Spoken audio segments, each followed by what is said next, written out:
liberty and justice for all. Thank you. You can be seated and we will begin our commission meeting. This morning we're going to have a presentation by Lakeland Vision and Laura Rodriguez on implementing our community's vision. So Laura, welcome. And Carol Phillipson. There you go.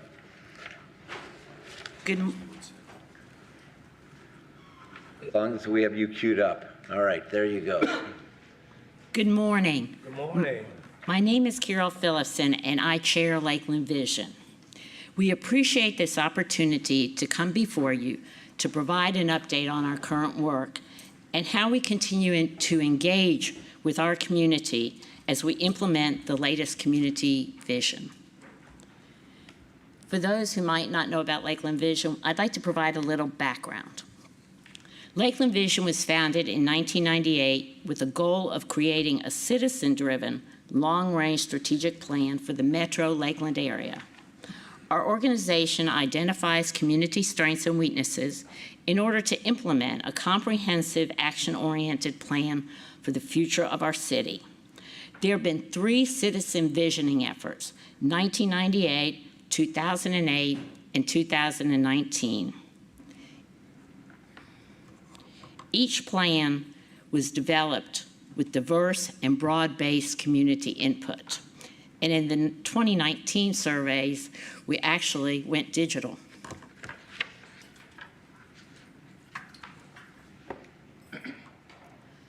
After compiling the data collected from our latest visioning effort, we discovered there were a number of priorities that remained important to the citizens of Lakeland that carried over from the previous vision. These are shown here with the most called for issues displayed in the larger font, as you can see.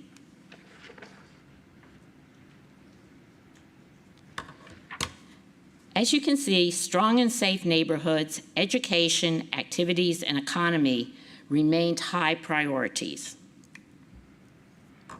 We also saw a number of new priorities with a strong focus on affordable housing, support youth, traffic, and inclusiveness, among a number of others. Lakeland Vision is now actively working through the community's priorities and goals as we move ahead with the implementation phase of this vision. I'd like to now turn it over to our Executive Director, Laura Rodriguez, who's going to provide you with an update of the work we are doing. Thank you. Thank you. Good morning. Good morning, Laura. As Carol mentioned, my name is Laura Rodriguez, and I'm Executive Director of Lakeland Vision. And the last time that we were before you all, we were just on the verge of our rollout for our newest community vision, which began to roll out in early 2020. And as Carol mentioned, we had a number of continuing priorities and then the number of new priorities that came through citizen input over the course of several months. And that is what gave us our current vision that is encompassed with 4 areas of focus that include strong and safe neighborhoods, activities for a diverse community, jobs for a vibrant economy, and lifelong education. And each one of these has a number of goals to support the focus areas. In addition to the work that we do directly related to this vision document and the goals within it, we also always have a diverse board representative of our community and the demographics within it, so that we're able to kind of keep a pulse on the community issues. And as we came into our annual board retreat this year, which we hold every spring, we felt that it was important to have a look at growth. We all see it, we all feel it here in Lakeland, and we invited a host of wonderful speakers to come in and provide data for us. What does the data say? We know what we feel, we know what we see, but is the data showing that it is in fact a problem? And if it isn't a problem, when does it become a problem? We had Gary Ralston come and talk to us about the Lakeland demographics, workforce issues, labor shed. We had Superintendent Hyde from Polk County School Board talk to us about what the data is saying about education. We had Police Chief Ruben Garcia talk to us about law enforcement and safety. And we had Chuck Barmby here from the city talk to us about transportation. And we asked, what is the market dynamic as to why so many people are moving to Lakeland, and what does the data say? And I could spend 20 minutes or more on what came out of that, but I will say that a wealth of information really helped craft our priorities for the next year.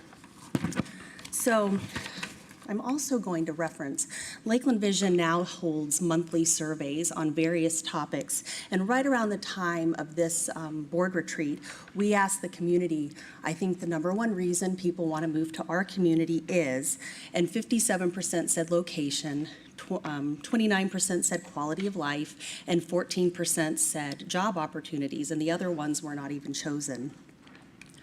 And on the same topic of growth, we wanted to extend this conversation beyond just the board. Our board had a wonderful discussion and really delved into the issues, but we wanted to carry this out into the community, and we're really excited to be partnering with Lakeland now to invite the community in and be a part of the discussion on growth. We're having that on October 11th at the Well, and the first half of this is going to be a panel discussion with various leaders within the community to talk about growth in these industries. And the second half of this forum is going to be a breakout sessions, small group sessions for audience members to actually connect and talk about issues, and Lakeland Vision board members will be serving as facilitators of these small groups, and we will be gathering their feedback and hopefully look forward to including it in the work that we're doing over the next year. And this is a formal invitation, side note, for each one of you all, anyone in the audience. This is open to the public, and we would really love to have that citizen input and feedback. So please mark your calendars for October 11th.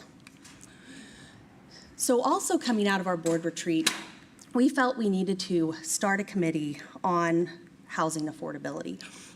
It was something important in our vision refresh that we did, and it also was something that was heavily talked about at our board retreat. So this committee is on the cusp of beginning. James Phillips from Citrus Connection is serving as our chair of this committee. This group is going to be exploring issues not just of affordability, but availability, and we're in the process at this time of putting together or inviting individuals involved in real estate, supply, demand, regulation, financing, development, and all of our committees at Lakeland Vision are open to the public. We welcome public participation, so even though some of these are direct invites, anyone who might be interested in serving on this committee is welcome to do so. So through engagement with the community and these stakeholders, we hope to be defining issues over the next year and sharing that with the community. Whoops. We also have an ongoing education committee. Education has always been at the forefront in all of our visioning efforts since 1998. And this committee has been ongoing, but out of our board retreat this year, we redefined the priorities for education as they came, directly related to the growth topic. And around the same time, the Chamber of Commerce was also looking to restart their education committee that they had in the past. And when they saw the Lakeland Vision priorities, they felt that the business community, that this would be the same type of priorities that they would be looking at. So instead of doing it separately, we felt we're better together. And we formed a joint committee of Lakeland Vision and the Chamber of Commerce, and it's co-chaired by Dr. Sally Stone and Leon Battle. And they're going to monitor the effects of growth on Lakeland area schools. And if school rezoning is proposed, if and when, we are going to work closely with Polk County Schools and our Lakeland Vision Community Engagement Committee to really advocate for and support citizen involvement in that process. And we're going to also continue to educate the public and assist in managing the message about our Lakeland schools and education options, because there are wonderful things happening in our schools in Lakeland, and we do have a lot of options for the people that live here. Now, going back to a couple of our surveys that we've done over the last year that kind of relate to these individual committees, we said, what is the most important to ensuring opportunities for all residents? And we got number one being education, and the second place being affordable housing choices. We also asked about educational opportunities for Lakeland students. Are they fair and equitable? And 54% either disagreed or strongly disagreed with that statement. So work to be done, and something that we'll be keeping in mind as we continue working in our education committee. And I apologize for going a little out of order because we have a couple of committees that are going to go a little more in depth with Liz and Rick in a few minutes, so I don't mean to jump ahead, but I did want to note about our show, Listen Lakeland. So many of you have probably been on that at some point in the past, but there's been a lot of wonderful new upgrades to this show over the last year. It is now not just a radio show, but it is a podcast, and we also have it on a YouTube channel, so anyone who would like to watch the show and the host and the guests interact and have discussions, they can now see it front and center. And they're actually very good. We have had, thanks to the communication department here at the city, we have gotten a logo, as you can see. They designed a logo. The equipment has been upgraded with better microphones, the cameras, and we also, at Lakeland Vision, being the content creator for the topics of these shows, we are really giving listeners a tangible way to see how the community is helping reach the goals within the vision. All the topics are related to goals within our vision and the organizations and or people that are making them become reality. So Listen Lakeland is a way to provide that information to the community. And apologies for a very busy slide, but these are some of our promos for the show. If you might have seen them on social media, we've had conversations related from transit to parks, the Lakeland History and Culture Museum, local news and media. Commissioner McCarley hosted one on strong and safe neighborhoods and invited Jonathan Rodriguez from the neighborhood outreach and Tim Mitchell to have a really good discussion about our neighborhoods. We had apprenticeship programs, jobs, arts, and we even had a conversation about the city's comp plan and how the comp plan and Lakeland's community vision, how they complement each other in the work that with our future planning for our city. So, and this is just a sampling over the last year. And finally, as I mentioned earlier, we're continuing the citizen input process because we always do a really good job every 10 years or so when we refresh a vision to go out in the community and get the input and compile the data and have a vision document for the community to use. But we wanted to have the opportunity for our citizens to give more information.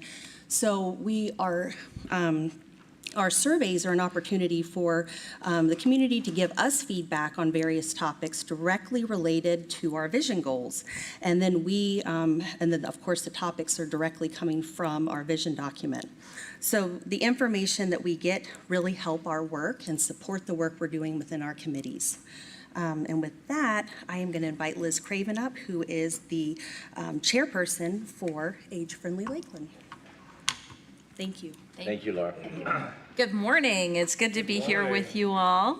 I think most of you are fairly familiar with Age Friendly Lakeland, so I'm going to not spend a lot of time explaining all the details, but absolutely, if anyone has questions and would like to get together with me later or ask questions after, I'm always available and always very happy to talk about Age Friendly Lakeland. But the mission of Age Friendly Lakeland is to create a collective impact by bringing Lakeland's vision of an age-friendly community to life. Very similar to how Lakeland Vision does that, we are cut from the same cloth. And as a committee of Lakeland Vision, we make it a priority to align our work with what the community's vision is and what their definition of an age-friendly community is. So we are absolutely a direct extension of Lakeland Vision and patterned after that, and I think that lends a lot of credibility to all of the things that we're doing and certainly is very recognizable within the community. So on the next slide, I'm going to show you some of the projects that we're working on and our areas of focus right now. This is not by any means all of them, but to me, these are the most notable. And one of the things that is notable in my eyes about every single one of these projects is that it is not simply a group of age-friendly committee members who are working on these. Every single one of these represents a huge cross-section of people from all over the community community, even countywide, who are participating in these efforts to make sure that our community is an age-friendly place to be. Because we know that we're the vision people, right? We want to create the vision. We want to find out where the gaps exist in our community. What does our community want that we're not offering? And then we want to find and facilitate a way to make those things happen. And the best way to do that is by drawing everybody to the table. And so Age Friendly's role in all of this is to be the leader in conversation and the leader in action. Not to do everything ourselves, but to facilitate a situation where we can lead the community in making those things happen on their own. So we're really, really proud of all of these things that we're doing here. A couple that I will mention, neighborhood outreach. Love this opportunity here because it's something that we're working directly with the city on. And Jonathan Rodriguez at the city has been wonderful. He and Allie have a great working relationship together. Allie is our coordinator for Age Friendly and does a phenomenal job. But we're working directly with the NAC and making sure that neighborhoods' voices are being heard and responding to what they say their needs are. We're very proud of that effort. Also, a focused community events calendar that might seem like a really small thing, but it's a big thing when people are looking for things to do. So this is a privately funded by actually my company, Elder Care Guide. We take care of that calendar. We make it available to any organization who'd like to have it on their website. So you'll find it on the Better Living for Seniors website and the Age Friendly Lakeland website. The Rath Center is looking to put it on their new website. So we have a lot of ways that we can kind of push all of the events and things that are happening. There's a myth that there's nothing happening for older adults in our community. There really is. There are a lot of great things, people just don't know where to find them. And so this was a way that a private company like mine could facilitate that for the community in collaboration with Age Friendly and others in the community. And the other really exciting thing that we're talking about is we're doing a needs assessment at the time for a senior center. Anyone who's been around the community for a while, I know I've personally been involved in this conversation for about 28, 29 years. So this is a conversation that continues to come back around because this is what our citizenry wants. This is what people keep telling us they need. And so we're looking at what that might look like. More of a modern vision of what that might look like, maybe not just one big building somewhere, but maybe a hub and spoke model. We have a lot of conversations happening around that. That is happening with a very wide cross-section of people, not just in an age-friendly committee. We're super excited about that, super proud of that, and can't wait to be able to bring you more information about that as we go. So this slide, it really illustrates what we're talking about here and some of the things that you saw on the last slide. One of the surveys that Lakeland Vision sent out was for seniors, the most important part of a healthy lifestyle is, and number one, a big number one, strong personal relationships. And second was good mental and emotional health. And I think we all recognize that strong personal relationships affect every other thing that you see up there. And so, you know, the things that we're working on directly relate to what the community says they want and need. So here are some of the important partnerships that we have in the community. This is not by any means all of them. There are so many businesses who are lending their efforts and talents and funds to help us to accomplish things within our community. I am so proud of our community for the way that they've stepped up, but these are a few of the folks that we are partnering with. We just had a really cool event that's still kind of in progress with RSVP, where we stuffed 1,500 vials of life, and we are working with the NAC to go into neighborhoods and directly distribute those to folks in those communities, along with some other community resource and education information for them. So a lot going on, much more to come, but those are some of our wonderful partners that we are so thankful for.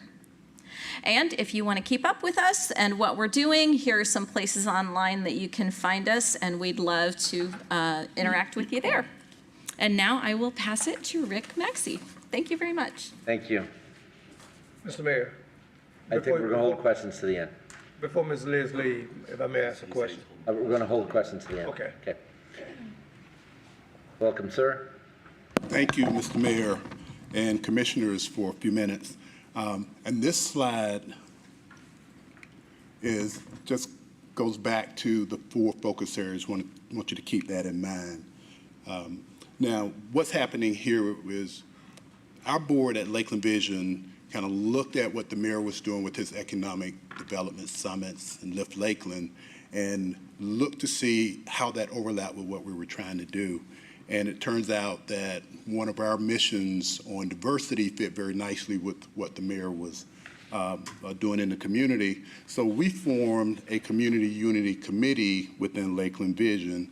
And if you look at the 3 opportunities that the mayor provided for citizens to give feedback in May of 2018, September of 2018, and October of 2020, we analyzed all the comments that were received in those 3 opportunities to see what citizens wanted. And then after that, we kind of looked at what was similar and merged similar comments to reduce the number, and then looked at a 3rd level, which was to see how those related comments could be grouped. And as a result of that, we came up with 5 different areas. One was economic development, unity overall, law enforcement, healthcare, and education. Economic development and law enforcement are currently being worked. That's why they're highlighted in red. And we kind of merged what the mayor was doing because he did ask for community volunteers to come forward and take participation or charge of some of those issues that were coming up. And after we merged with the mayor's vision, we put together a work group on economic development and a work group on law enforcement, and we'll talk about those today. But in economic development, these are the organizations that were initially invited to participate. And think of participation as a series of concentric circles, and each circle brings in more people and broader groups, and it will end up with something that represents the entire community. We came up with 7 planned goals as a result of these conversations. We met in June and again in August, and this was the outcome. Each of those goals has a list of implementation strategies and approaches to help them to happen. And this is roughly in priority order, the way we think things need to unfold. This obviously may change a little bit as we go out to those concentric circles.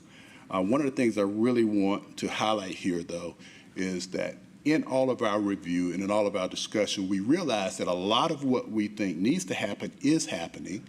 It's just happening in an uncollaborative way.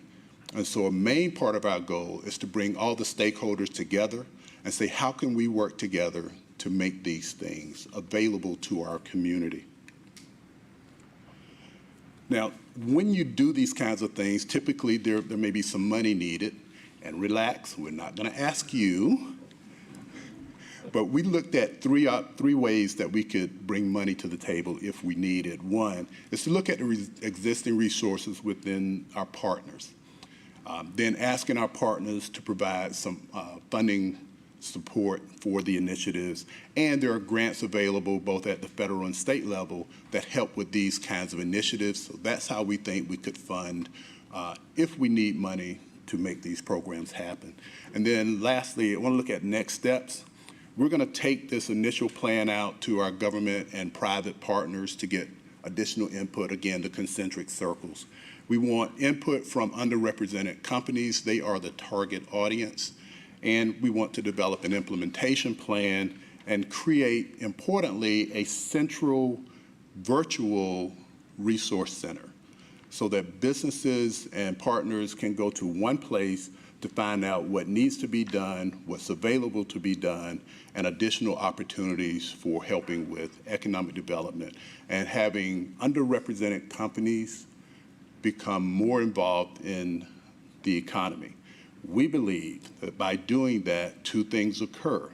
One, you expand people who are able to provide resources for themselves and their families, but also to hire other people. And when you do that, you reduce the need for government to provide as much assistance as it currently provides. Those are the 2 big outcomes that we'd like to see from this. And obviously, when you do that, you want to track progress. So we will be giving you updates on how we're doing as a community in this area. And we thank you very much for your attention. And want to talk next about the law enforcement work group. And you can see the participating organizations within the city of Lakeland.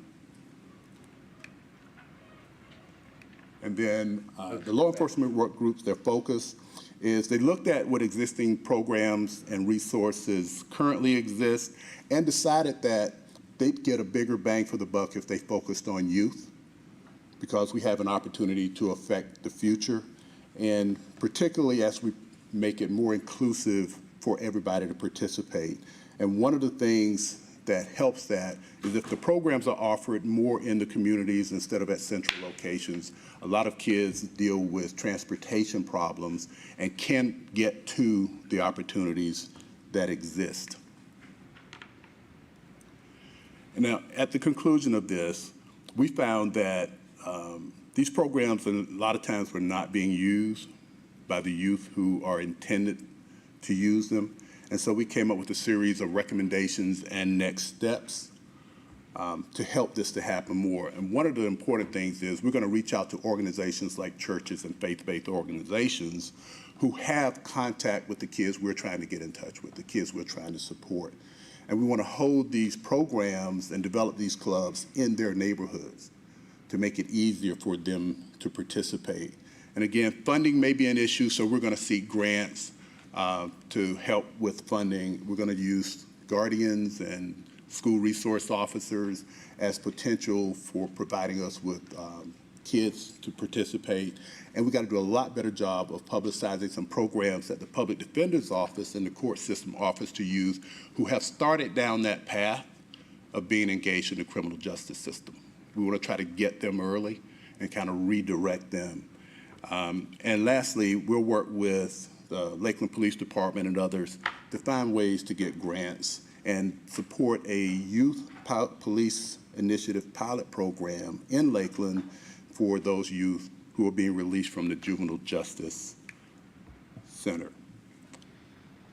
And so we do have some social media presence out there, and hopefully that will help you to find more information, ongoing information. And with that, we'd like to answer any questions. Well, first of all, thank you, because that was a wonderful presentation. I can promise you there are questions. All right, so Commissioner Walker, I think you want to go first. Thank you, Mr. Mayor. My question is directed primarily to Ms. Liz there. I know some 5 years or so ago when we were meeting and we had the, I guess we call the catalyst of what Age-Friendly Lakeland would hopefully become and have a place to, where people can have like a resource center kind of thing. And we talked about, of course, Lakeland History and Culture Center. We were all meeting at the same time there at Coleman Bush Building. The resource center itself, which landed, of course, at Kelly Rec. My question is, have you found it to be very resourceful? Because I still hear people ask me, seniors especially so, of course, You know, where can they go get information? that was an experiment that really did not pan out so well. And I'll tell you why. It You was. need to be behind the mics. Sorry. Thanks. Let me come back this way. It's very difficult to get an entire community to come to a desk within a building. And that is at the center of our discussion about senior center. Because the people who are engaged at Kelly Rec were very engaged with the information we were providing there. We also don't have the funds to staff it very often. It was a couple of hours a week. We always have information there. And let me tell you, the city staff there are phenomenal. Awesome. They are so wonderful and so giving. They direct a lot of people our way who have questions and have been instrumental. But, you know, the truth is we need something that will serve the broader community. It's a struggle, I know, to get people to participate in the programs at Kelly Rec. In large part, that's because people don't know about them. So it goes back to the whole, it's a vicious cycle. We have to educate people about what's available because most people think there's just nothing available. Yes, there is. We need to inform, we need to educate. And so that is a big part of our effort. But we also need to listen to what they're asking for. People want things that are located in their neighborhoods and they want things that are easily accessible. However, they still want that bigger picture. They still want that centralized hub, if you will. They want a place where they can gather. They want a place where they can build relationships. They want a place where they can access information. And more importantly, not just the information, but people to walk them through that information because this stage of life takes a lot of hand-holding. It's a very broad demographic. You have from, I just turned 55, so I'm, officially in that 55 plus, and there are people like me who are still active, and we're out here working, we're doing our thing. We don't need support, we just want fun things to do. We want to go play pickleball, or we want to go take some dancing lessons, right? But as we age, you get to that point where you're confronted with people who need a little bit of assistance. And when we get to that point, that's where the spokes are so important. You need the hub to keep people actively engaged, educate them so that we can get that know it before you need it element out there in our community, educate people before they really need the information that they're seeking when they're in an emergent situation. So, it's a puzzle. Yes, ma'am. And that's why it's been a long discussion. It has. Over time. It has. But now the center's still there. Yes. You still can call and Yes. have questions been asked about, whatever the senior wants to ask a question about. 100%. Okay. And we have a beautiful network of elder care providers who are also open to doing that. If you go to the Elder Care Guide website, there's a podcast, there is the resource guide, there's a blog, the Wrath Center, they actively answer their phones 5 days a week, age friendly, all of these places, we are all working together to get that messaging out there. Senior Connection Center, which is our area agency on aging, we have a really wonderful network of people. So we're getting there. The conversation is moving in the right direction, and we so appreciate your support. Thank you. Commissioner Madden. Thank you, Mayor. My question and comment is for Mr. Maxey. And so I was able to be on Lakeland Vision a while back and, kind of followed the trajectory of the aging gracefully in Lakeland.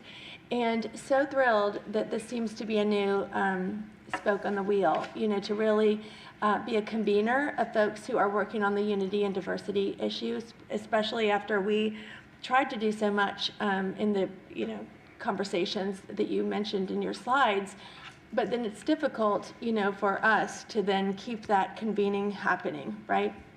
So excited to see that you're there and, kind of making sure that all of those organizations that we already support, that we have awareness. I know that that's kind of what Age Friendly did. First of all, let's just not say we want a senior center unless we know, is that what we really need? What's really happening? Who are the people who are already serving seniors every day?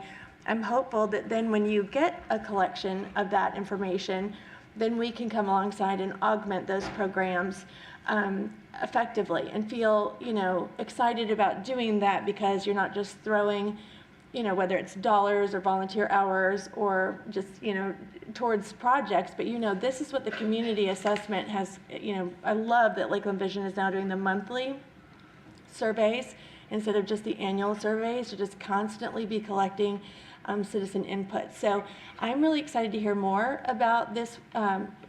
It's newer to me because when I was on Lakeland Vision, we didn't have the diversity unity focus as much. So I'm just asking you today to see how we could find out more from that, how I in particular could learn more about that, and what is your next step as far as once you collect the data to find out what is happening, like with the PAL League, or the different summer programming. I'm thinking of the youth programs already. When do you plan to kind of give us some information about what you're finding are really effective programs, but just not as well attended, or to see some benchmarking and progress? So I believe, thank you for those comments, Commissioner.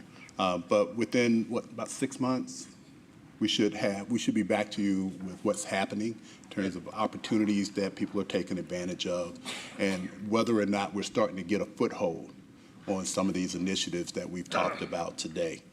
And we'll absolutely keep you informed of what's going on and how the city can participate when it's appropriate for the city to participate. But again, we look at this as an initiative that primarily is being led by the law enforcement agencies working with the communities to make this happen. And that's a big thing for Lakeland Vision generally.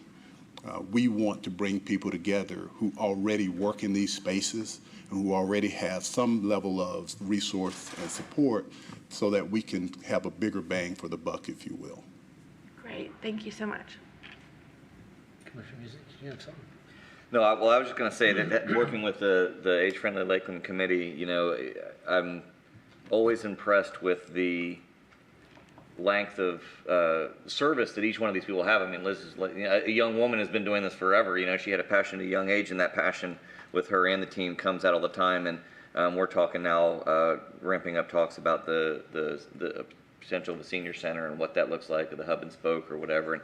And just the number of people we have in our community that are just passionate about this demographic, and then obviously with Hope Vision as well. So we have such a good city that the people rise to the top and they serve the people that need to be served, and I'm appreciative to be a part of that. And young, and glad that Liz started young enough to be able to finish the work, see? I have a couple comments I'd like to make, if possible. Can I? Yes, absolutely. All right. First of all, I want to make sure that we make you aware of the fact that Chris N. Long has been pushing an initiative, really with Bridge, for us to work on some source link networking. That there's a grant available that I'm working alongside, and we're going to go to Kaufman and Kansas City to see if we can get that money from them to help do that. But that will provide some microeconomic mapping for us as a city of people that don't have brick and mortar, don't have things, but they have entrepreneurial content, and we'll probably by this time next year have a very, very good representation, assuming we get the grant. And I think we're pretty ripe as a candidate for that as we go forward. I love the collaboration health that you're showing across organizations. I think that's just absolutely terrific. When you're doing the surveys, do we have those broken down in ethnicity as well, so that if we wanted to look at some of those, or not? No, they're not that in depth. We're trying to keep them, when we advertise them, that you can do this survey in less than a minute. The question, there's 3 to 4 questions each month directly related to the topic. So we don't ask any of the demographic questions for participants. We just make it quick, but something we can consider if you think that would be more helpful. Well, both age and ethnicity are valuable for us as we start to parse priority sublevels as we go forward. That would be a very quick addition to surveys, so we can definitely consider that. And we have to make sure that our citizens know that's for everybody's benefit to share that information. Right. Because sometimes when you do surveys, you don't want to say that, but it's so that we can do a better job of focus. Sure. And then lastly, I think it is a deck, this deck that you have done as a PowerPoint that the commission would love to have. Sure. So if we can make sure that communication gets that to us, that would be great. Absolutely. We have it as a PDF, and we can send that to you all happily. And are there any other questions before we leave today? No, any final comments? No, just final comments. I kind of skipped through this quickly. Obviously, Lakeland Vision is all about citizen involvement, and the more individuals that are connecting with us and that we can connect to, this is just one way to do it, is through our social media. We have Facebook, Instagram, LinkedIn, our website, and of course, I've listed my email address because anything we've talked about today, any of you all on the commission, anybody in the audience, as I mentioned earlier, the work we're doing is not exclusive. We are inclusive, and anyone who has insights to share or just wants to be a part of kind of working towards these goals, we will welcome. So the best way to do that is through my email address, which is listed here, and I I can help plug you in. And with that, just a huge thank you to you all, the city. You all remain a huge supporter of Lakeland Vision, not just monetarily, but also with the support we get. I really wanted to say a thank you to Andrew Gash, who is now the production manager for Listen Lakeland. He pours a lot of his talent into making the show really wonderful. So if you don't, He's good. He is really good, and he's been wonderful to work with, and the communications department as a whole, the resources they have shared with us to help us do Listen Lakeland, which is now available in so many different ways that we can feed information out to the community in addition to our monthly surveys bringing in feedback. So thank you very much, not just for the time, but the support. A huge thank you to you for your continuing the great organization and initiative that is so very much a part of the importance of Lakeland Vision. Thank you. Thank you, and please utilize us as commissioners. You all have your ear to the ground when you're doing your work and representing constituents. If there's a way that a community organization can support something that you all are hearing in the community, that email address, is for you as well. So please reach out. Thank you. Thank you.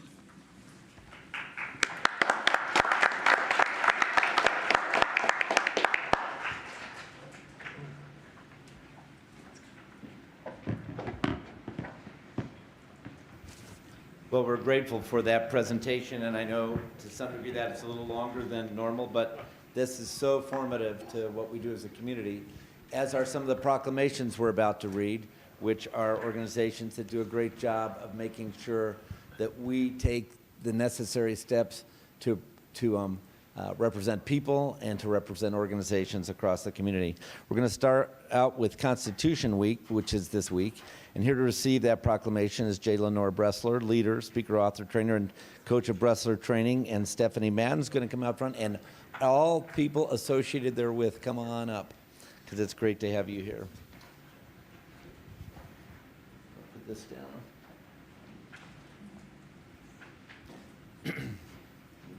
Then we'll read the proclamation.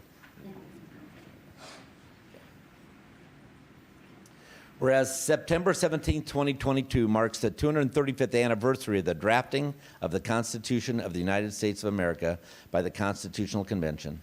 And whereas it is fitting and proper to read, study, and preach the greatest document of human liberty, and to protect the freedoms set forth in the Bill of Rights, and whereas it is fitting and proper to officially recognize this magnificent document and the anniversary of its creation, and whereas it is fitting and proper to officially recognize the patriotic celebrations which will commemorate the occasion, and whereas Public Law 915 guarantees the issuing of a proclamation each year by the President of the United States of America designating September 17th through the 23rd as Constitution Week.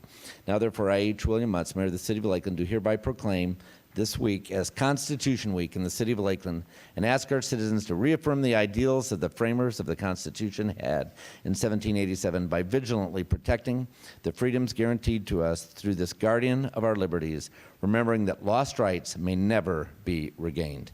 Lenore? Thank you.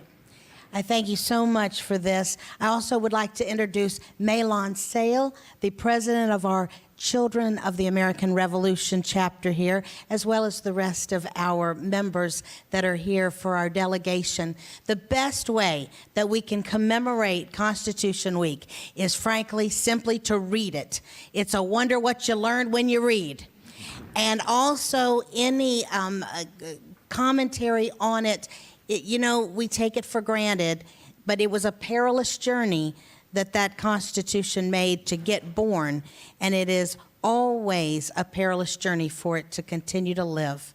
So we appreciate so much the support of the city of Lakeland here in recognizing this important milestone, the 235th anniversary of the Constitution. Thank you so much. Let's gather together like we hold this. All right? And we'll gather tightly for a picture.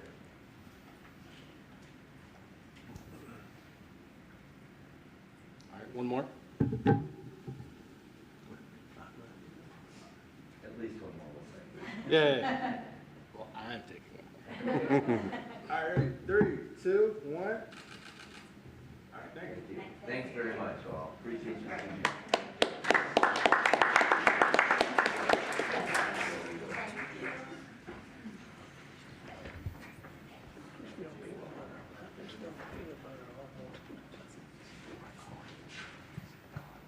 Next, we have Deaf Awareness Month that we are going to celebrate. And here to receive the proclamation is Roxanne Banta. Are you in here? Yeah, there you are. And team. Come on up, gang. President and CEO, Dr. Katie Nail, Senior Director of Audiology, and Doug McPherson, Board President of Central Florida Speech and Hearing Center. And I'm missing one person. Who is that, Roxanne, in mentioning? Megan. All right, Megan, come on across here. This is. Oh, Rick, you just wanted a double appearance. Come on across here. Do I look? It's great to have you all up here, and thank you so much for carving out the time. Whereas Lakeland is a community valuing individuals of all abilities, including citizens who are deaf or experience other communication-related disorders, contribute to our vibrant, innovative, culturally inclusive community which accepts physical diversities. And whereas various advancements exist through technology, education, and protection of those with disabilities under the law throughout the state of Florida and the United States, and whereas those who experience deafness or other communication-related disabilities can face ostracism or social exclusion based on the perception of their abilities, exclusion which sometimes results in isolation or depression, and whereas Central Florida Speech and Hearing Center envisions a community where all people with deafness or suffering from other communication-related disorders can attain the highest quality speech, language, and hearing services regardless of their ability to pay. And whereas the Central Florida Speech and Hearing Center and Lakeland Hearing Care provide exceptional and state-of-the-art services for individuals who are deaf, as well as resources for those who support them. And whereas this month of September is Deaf Awareness Month, celebrated in the United States to help raise awareness about the language, culture, and diversity of the deaf community, I, H. William Mutz, Mayor of the City of Lakeland, and on behalf of the entire commission, do hereby proclaim September 19th and this month on September 19th as Deaf Awareness Month in the City of Lakeland, as we honor those members of our community who experience deafness and other communication disorders and thank those who serve them, which is you. Roxanne? Thank you. We're so honored to be here and to highlight another piece of the tapestry of our community. That's great. All right, then let's gather for a picture. And you hold this one, ma'am. We're tightening in. All right. 3, 2, 1. Thank you. Thank you very much. Thanks so much.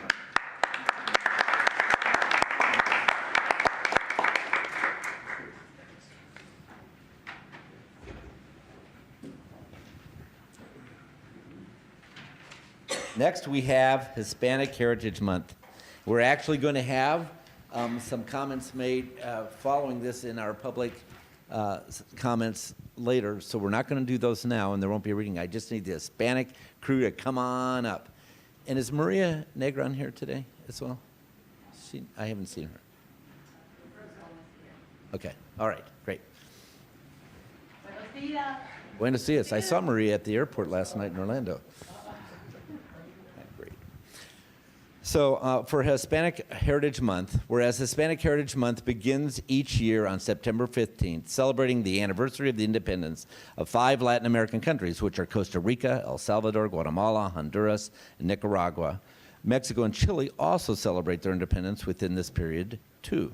And whereas during National Hispanic Heritage Month, we recognize the contributions made by and the important presence of Hispanic Americans to the United States and celebrate their culture and influences on our society, as well as spiciness and love of life. It doesn't say that, but I just want to point that out. Whereas since the earliest days of our republic, Hispanic Americans have written crucial chapters in our shared history. Hispanics have honorably defended our country in war and built prosperity during times of peace, whereas Hispanics present a vibrant and thriving part of our diverse nation. Their histories and cultures stretch across centuries and continents, and the contributions of those who continue to join our society in search of their dreams continue to add new chapters to our national story. And whereas America has always drawn its strength from the contributions of a diverse people, Throughout our nation, Hispanics are advancing our economy, improving our communities, and contributing to our country. And whereas during Hispanic Heritage Month, there is a renewed commitment to ensure our society remains one where the talents and potential of all its members can be fully realized, I, H. William Mutz, City of Lakeland Mayor, and on behalf of the entire Lakeland Commission, do hereby proclaim September 15th through October 15th as Hispanic Heritage Month in the City of Lakeland, and invite everyone to join me in honoring the rich heritage of the Hispanic community and celebrating its contributions. Would you like to make a statement? Wepa. Good morning, everyone. Buenos dias.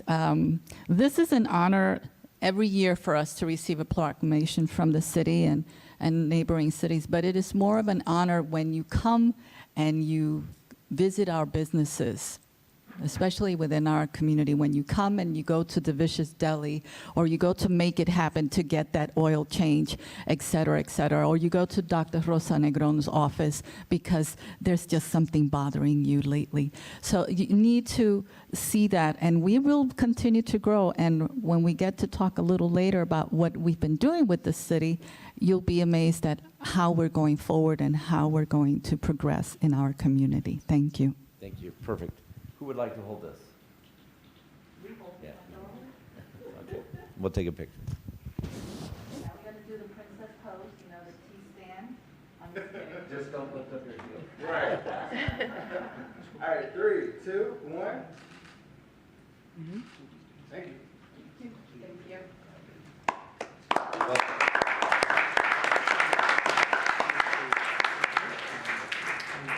And lastly, we have the Southwest Middle School Students and Programs groundbreaking ceremony, which was actually held last week on Friday, I believe. Was that right? Yes. And here to receive the proclamation is Katrina Lynn, Southwest Middle School teacher and Future Farmers of America advisor and team. Come on up. And you guys have been patient. We want you to come back, all right? Good. So exciting to see what's happening there, isn't it?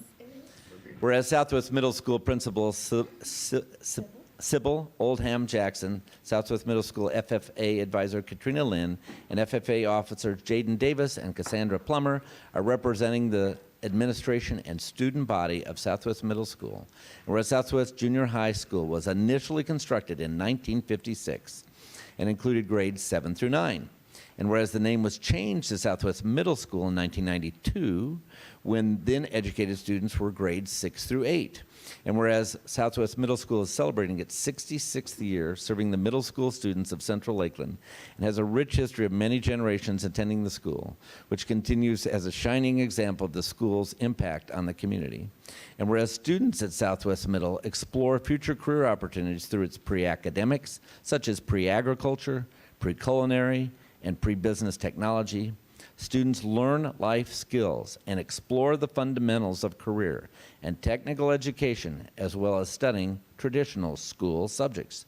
And whereas Southwest Middle School is undergoing a major campus renovation, and all desire to celebrate the groundbreaking of its 183,000 square foot new structure, which will open in January of 2024. Now I, therefore, H. William Mutz, Mayor of the City of Lakeland, and on behalf of the entire commission, do hereby proclaim September 15, 2022 as Southwest Middle School Students and Programs groundbreaking ceremony, and we go back to the future in doing so, all right?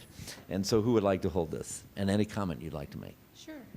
Thank you, Mayor Mutz and the city commissioners, especially those that showed up last Thursday for our groundbreaking. It is an honor for us too, and long overdue, for Southwest Middle to have a new campus. So 66 years is a long time, but we are going to continue the tradition and be a community school. Great. If you would hold that. This just commemorates kind of what you accomplished on Friday. All right, 3, 2, 1. Thank you. Thank you again so much.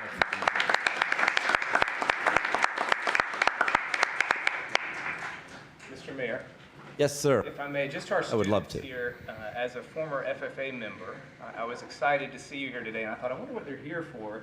It's good to see the celebration of the new campus, but there's an open invitation. If your chapter ever wants to attend the meeting, I know FFA has parliamentary procedure teams. I was on those in high school, and so we'd love to see more of your members here, but it's good to see you here this morning. Thanks for coming. Thank you. And FFA is a great organization to that end, so thank you for being here. Well, that brings us to then committee reports and related items, and we have a report from our chairman, Commissioner McLeod, for the Finance Committee meeting that was held earlier today. Thank you, Mayor. The Finance Committee met in the City Commission conference room. Commissioner McLeod, Chair, Mayor Bill Mutz, and Commissioner Mike Music members were present, along with Commissioner Philip Walker, Bill Reed, and Stephanie Madden. Commissioner McLeod called the meeting to order at 8:30 a.m. The purpose of this meeting was to discuss the approval and issuance of $88,205,000 variable rate notes through Lakeland Electric for the purposes of replacing a like amount of notes maturing on October 1st, 2022. Finance Director Mike Brossart introduced bond attorney Mike Wiener. This was simply a refinancing of bonds. City Treasurer Jeff Stearns explained the notes to be refinanced for Lakeland Electric. Lakeland Electric will roll over these variable rate notes. The financial advisor recommended bank loans. This was the least expensive method to refinance the variable rate notes. The city will issue the notes and Truist will buy them as a bank loan. They will have to be reissued in 2027. The committee discussed the following items. Rates. The new rate will start at 3.25%. Lakeland Electric has interest rate swap agreements to fix the rate they pay at about 4.33% for the next 5 years. Risk. The biggest risk would be for Lakeland Electric to be downgraded, which would result in a higher interest rate. Rating agencies consider debt service coverage and days cash on hand when determining credit rating. Lakeland Electric is in the AA rating category. The rating agencies prefer 200 days cash on hand. Another item discussed, these loans were secured by revenue pledge. Lakeland Electric promises rates and fees to cover the debt service. The payoff range was 2035 through 2038. The cost to move to fixed rate was over $10 million, and it was noted that it was not worth converting to a fixed rate. Commissioner Mike Music moved to approve the refinancing, and Mayor Bill Mutz seconded, and the motion carried unanimously. And we have a related resolution later in the agenda where we will vote on the bond arrangement. The meeting adjourned at 8:42 a.m. Right, therefore we do not. Move to approve. Okay, a motion to approve the report, the committee report. Okay, yes. And a second from Commissioner Walker. Discussion by commissioners. Any discussion or questions by the audience? Seeing none, all those in favor signify by saying aye. Aye. Opposed, same. Unanimously passes. That brings us then to our approval of the minutes and the asterisk items. So are there any, is there a motion to approve? Second. Motion to approve in the second, and any discussion by commissioners? Any by the audience? Seeing none, all those in favor signify by saying aye. Aye. Unanimously, and opposed? Unanimously approved. All right, bringing us to a request to appear from the general public. Dr. Rosa Negron of the Mayor's Hispanic Advisory Council is going to give us a report. So Dr. Negron? Mr. Mayor. Yes. Sorry I keep interrupting you. That's okay, I don't mind at all. As they're coming down in Anna Rivera as well, as they're making their way down, I've had the chance, this is it, yes, since January to serve as the Commission's representative to the Mayor's Hispanic Advisory Council, and I appreciate that opportunity. And over the past several months, we as a group have been meeting quarterly and working to reform this organization that was started several years back under Mayor Howard Wiggs, and I know Anna is going to talk about that. I had asked this group if they would come and give an update. Dr. Negron is the newly selected chair of the council, to give an update to the commission and to the public on a little bit of the history of the council, where it is today, and some of the things that they're working on in the future for the city of Lakeland as a Hispanic Advisory Council. So That's the purpose, and that's therefore, off you why go. they're here today. That was the purpose for today and for a long time to come. So again, buenos dias, good morning, everyone. And this has been a project that was developed a while ago, and when I brought it to the table, it was during when Mr. Mayor Howard Wiggs had won his election that day, and I decided to just show up at his office and just tell him, you need to sit down and talk with me about this. So let's take a little tour, a little trip down here. So the Hispanic Advisory Council, City of Lakeland, is Mayor's Hispanic Advisory Council, founded by Mayor Howard Wiggs and, of course, moi, Ana Rivera, President of the Puerto Rican Hispanic Chamber of Commerce. And as you can see, the swan is still an icon for us, and we encompass all of the flags of the Americas, including the United States. So what is HAC? So everyone says, why do you call it HAC? It sounds like you're going to hack me or something, but it's really Hispanic Advisory Council. It is a council built of several citizens from the Hispanic community within the areas that the city of Lakeland serves. So that means Lakeland Electric. So you can be in the city limits or outside of the city limits, to learn and address the needs of the Hispanic community and bring together more Hispanics into local government procedures and parliamentary process of the city. I'm sure that when you have gone through your campaigning, when you are looking for those votes, a lot of our citizens, Hispanic citizens, really don't understand the necessity to vote locally.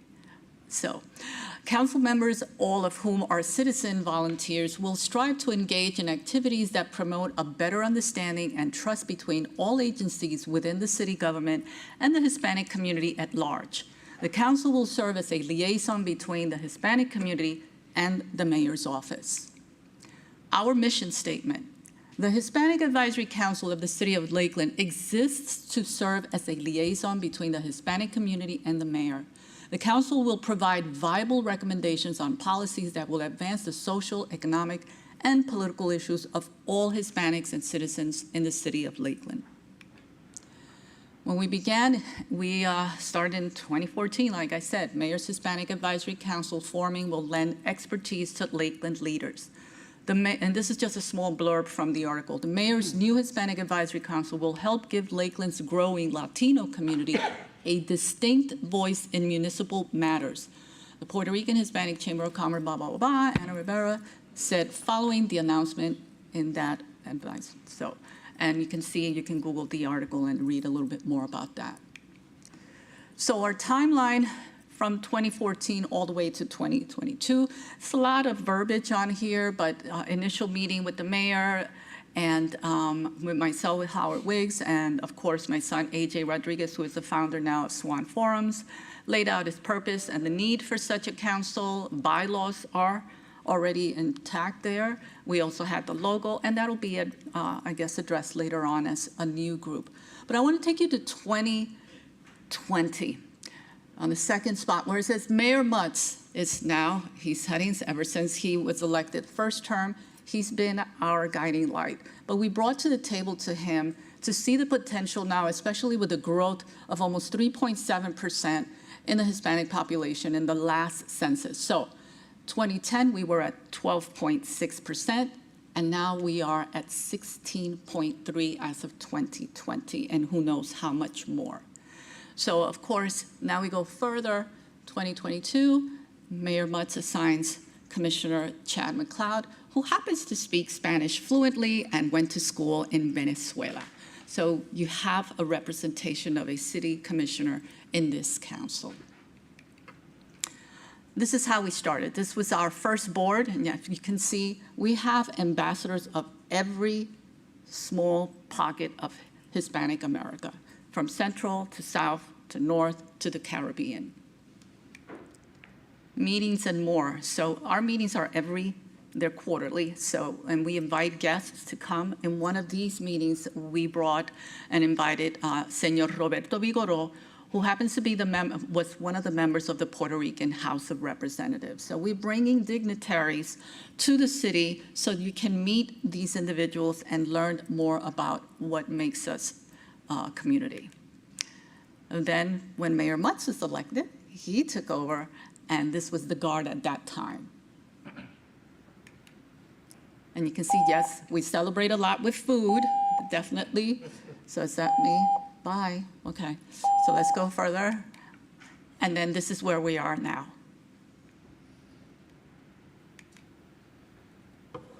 And since I am no longer a Lakeland citizen now because I retired, sold my house, I know about baby boomers, I became one way back. And so now I live in a neighboring city, but I will remain as a consultant so that I can guide the new chair and the new vice chair. I'd like to introduce our new chair, Doctora Rosa Negron. Good morning, everybody. After Anita's speech, as we know, those are big shoes to fill.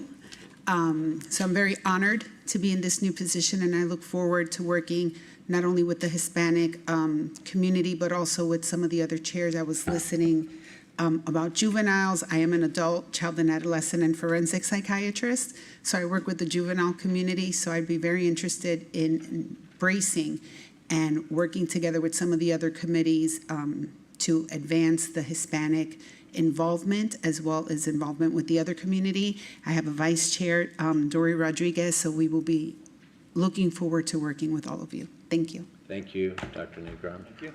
All right, any questions by commissioners? I have a question, Mr. Mayor. Yes, Commissioner Walker. If I could, thank you, Ms. Anna and guest, I'm sorry I forget the name, new Madam President, or Board Chair. The annual Hispanic Heritage Festival that was be in Lakeland every year, and many of us, of course, attend, and seeing all that happening, is it not going to be this year? Well, there's a new group that's handling it since, and I want to take a moment to also clarify, Eduardo Tapia, Mr. Tapia has passed, so ever since he passed, that was on the table, but now there's an organization that's taking over, and Dr. Negron, along with some other individuals, are bringing the festival still to the city. You want to? So, yeah, I can respond a little bit more to that. In the June 27th meeting of the Hispanic Advisory Council, Susie Alvarez, who had been part of the Lakeland Hispanic Club, shared that there was a likelihood that the event was no longer going to take place because of Mr. Tapia's passing and the people of the Lakeland Hispanic Club becoming older. They were all volunteers, and at that time I volunteered to kind of help with the event. And today, the Lakeland Hispanic Club is assisting in transitioning.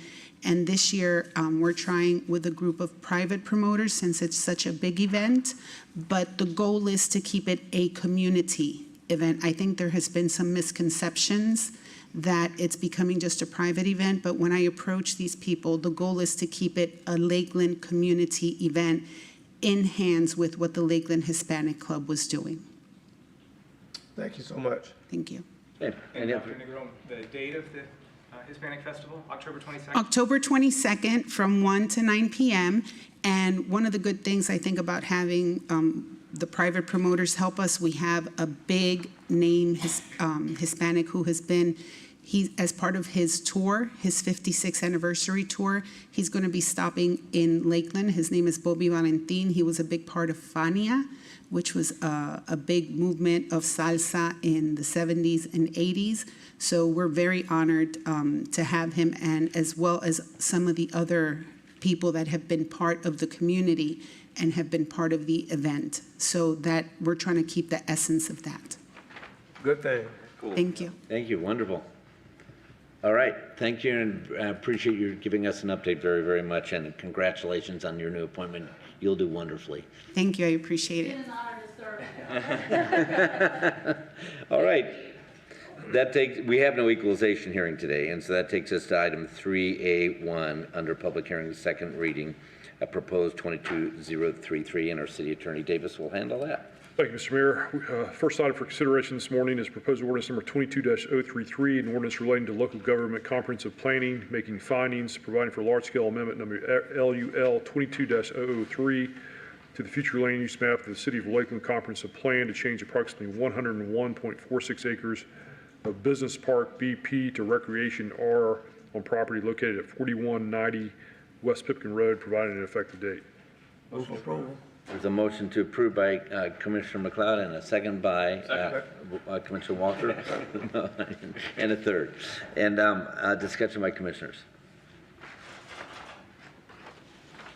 All right, any questions at all? All right, any discussion or questions by the audience? Seeing no comments, this is a roll call vote. I'll start with Commissioner Walker. Aye. Aye. Aye. Aye. Yes. Aye. Unanimously passes. Next is proposed ordinance number 22-038, an ordinance relating to zoning, providing for LD limited development zoning on approximately 101.46 acres located at 4190 West Pipkin Road, changing the context district for the property from suburban special purpose SSP to preservation, conservation, recreation PCR, providing conditions, finding conformity with the comprehensive plan, providing an effective date. Move approval. Motion approved by Commissioner Walker and a second by Commissioner Music. Discussion or questions by Commissioner for this exciting change? Any by the audience? It's a roll call vote. Commissioner McLeod? Aye. Yes. Aye. Aye. Aye. Aye. Unanimously passes as well. Next is proposed ordinance number 22-039, an ordinance relating to zoning, approving a conditional use to allow a multi-use park with outdoor recreation areas and playfields on approximately 101.46 acres located at 4190 West Pipkin Road, finding conformity with the comprehensive plan, making findings, providing an effective date. Motion approved. Second.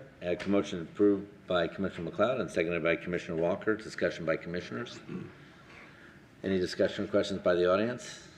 Seeing none, Commissioner Walker? Aye. Aye. Aye. Aye. Yes. Aye.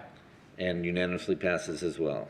The fourth item is proposed ordinance number 22-042, an ordinance relating to zoning, making findings, amending ordinance 4855 as amended to provide for a modification to plan unit development PUD zoning to increase the maximum building floor area for an existing self-storage facility from 72,000 square feet to 99,536 square feet in order to allow a two-story expansion on property located at 5320 North State Road 33, providing conditions, finding conformity with the comprehensive plan, providing for severability, providing an effective date. Move approval. Motion to approve. Second. And a second by Commissioner McLeod. Discussion by commissioners. Commissioner Walker. Thank you, Mr. Mayor. I know in our discussion, there was some, I think, a concern that came up about the buffering of the actual, with the addition that's going to be done to this particular facility there on 33 and Lake Luther Road. And there's homes there that are there. How do we end up with the buffering with the back wall area of that addition? Good morning, and for the record, Chuck Barnby with the Community and Economic Development Department. As the subsequent to the Planning and Zoning Board public hearing on this item, we have received one email from a nearby resident expressing concerns about the appearance of the self-storage facility. Right. So as part of that discussion, and frankly, as part of the discussions we've had with the Planning and Zoning Board as well, we want to ensure that not only do the facades along Lake Luther and State Road 33 comply with the Land Development Code, but also, and this is something we've discussed with the applicant as well, is that any of the vegetative buffer along the north side of the site adjacent to those homes, that if any of the material is dead or doesn't comply with the buffer requirements, that they be replaced, evaluated and replaced as part of the construction of the new two-story building on the property, should this ordinance be approved. And so there are some things that we want to ensure address those concerns that are really already built into the PUD as it exists today, but we want to make sure that they're addressed as part of the construction of anything on the site. So we will have that particular part of it taken care of as they move along for the, I call it expansion of the actual facility. Yes, sir. We will be reviewing that as part of our site plan review process and inspections as well. Thank you. Any other questions or comments? Any questions or comments by the audience?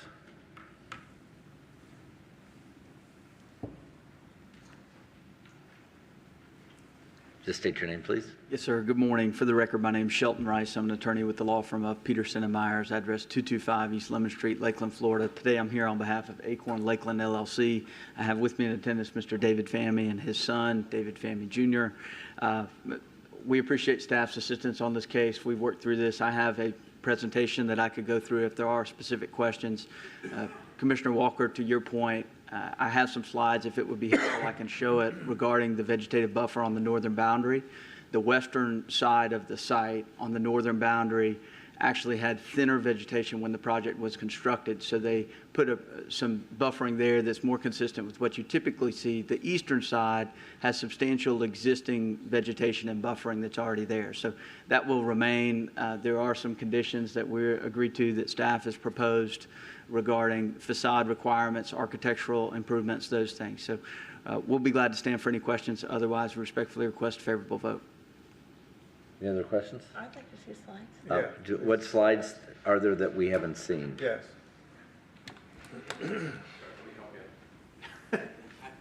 Don't touch. Minimize that. So, is this the one you have the acorn? Yes, sir. And you can, here's the driving. Thank you so much. Thank you, and I'll fast forward through a few of these things. So this is kind of looking northwest of the site, so you can see back towards Lake Luther Road along the far side where the telephone pole is. Pretty significant vegetative buffer along that northern boundary. You also have the existing structures that are laid out in kind of a fortress style around the site, and so the proposed expansion is for a building that's solely internal to the project. This would allow a single-story structure there to potentially become a two-story structure in that area. This is on the western boundary where I previously mentioned where they had put in some landscaping, pretty intensive landscaping, in addition to the 12-foot tall storage facility for the existing building. And then looking kind of northeast, closer to where this second building internal, which would be 2 stories, would be located, you can see pretty significant buffering, oak trees. There's buffering along the ground. This is looking north on the eastern side, kind of back towards where the natural buffering has been maintained. Just to give an example of what the vegetation is and the buffering that exists there today. Okay, any questions, Commissioner Mann? Right, thank you. Any comments or questions by anybody else in the audience? Seeing none, Commissioner McLeod? Aye. Yes. Aye. Aye. Aye. Aye. Unanimously passes. Thank you. Next is proposed ordinance number 22-043, an ordinance relating to zoning, making findings, amending ordinance 5129 as amended to modify an existing conditional use to adopt a new site development plan and allow a freestanding emergency room and certain other uses as part of planned medical office uses on property located at 2500 Kathleen Road, finding conformity with the comprehensive plan, providing for severability, providing an effective date. Move to approve. Motion approved, Commissioner Reed, and second by Commissioner Walker. Okay, go ahead, please. Discussion by any commissioners. Yes, Commissioner Reed. Thank you. On Friday, I addressed the issue with Chuck about maybe scrutinizing our parking and stuff there, so I understand we're going to be thoroughly doing some research on that before it gives a lot of flexibility to do what we need to do. But also, while I was reading, there's some prohibitive uses you've laid out on the site.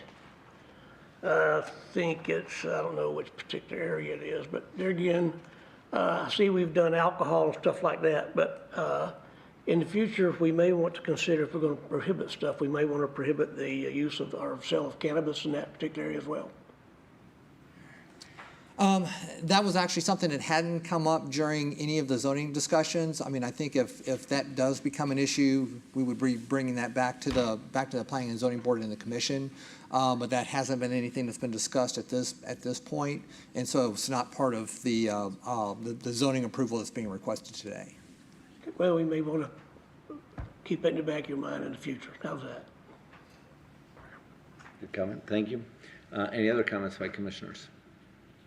Any comments or questions by anyone in the audience? Yes, please state your name, sir. Good morning, Commissioners. For the record, Bart Allen. I'm a land use attorney with the Peterson & Myers Law Firm, 225 East Lemon Street, Lakeland, Florida. Here, humbly on behalf of Lakeland Regional Health, I always want to get an opportunity to get up and present to this board. Very briefly, I promise, especially when we're talking about, such a good institution like Lakeland Regional. With me this morning, I have Michael Spake. I also have Mr. Patrick Phillips, who I'm going to have Patrick give you just a little brief overview as kind of what Lakeland Regional's intent is with the site, show you a few renderings so that we can get excited about the future development that's going on at this corner. So with that, also Lenny Arnold with Chastain and Skillman is here as well. Just wanted to give them some kudos for their hard work that they put into this site. So where'd that clicker go? Thank you.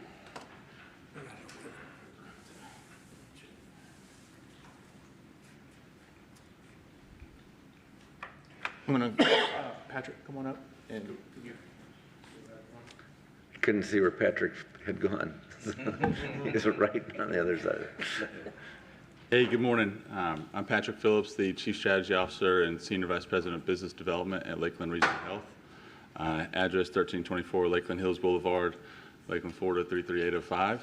I want to talk to you today about the 20 acres and just the opportunity that we have to make it an ambulatory healthcare site for the future for our region.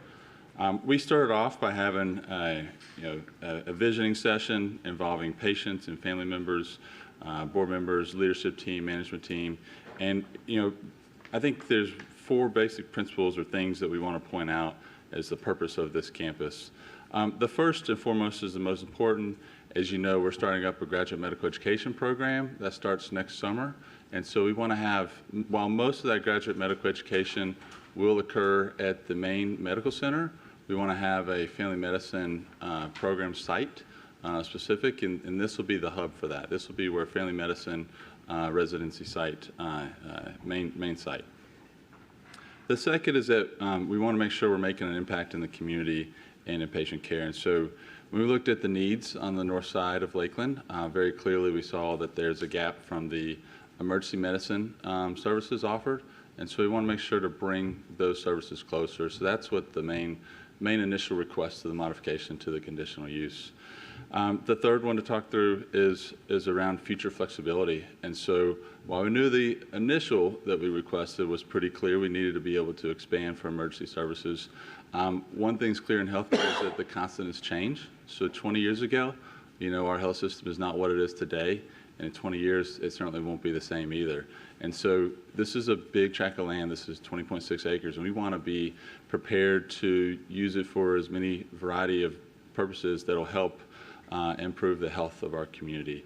And so that's why the larger request is to be used as a guidebook for us in the future development efforts.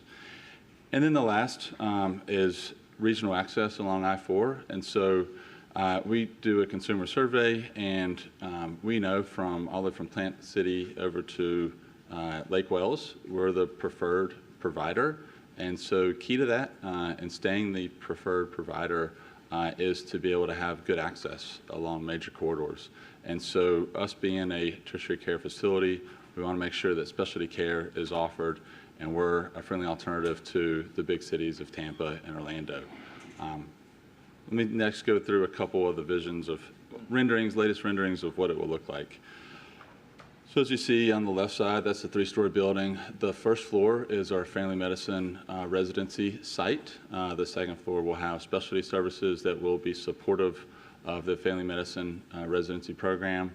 The third floor will be future development. On the right side would be where the future freestanding emergency department would go. If you look on the next slide, this is coming into the site, and so future development would be on the left, in the back left. That's Kathleen Road, and so the future development would go along that pathway and connect in to the middle building.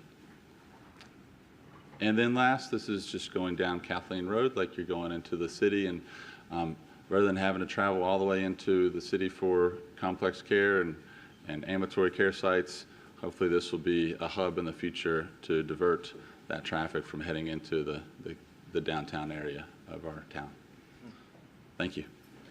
Question, Patrick. Why wouldn't you want the ER to be a 2-story building just for expansion of offices longer term? Well, I think if you look at the master plan, we've got several campus medical office buildings outlined. So for different purposes, various purposes.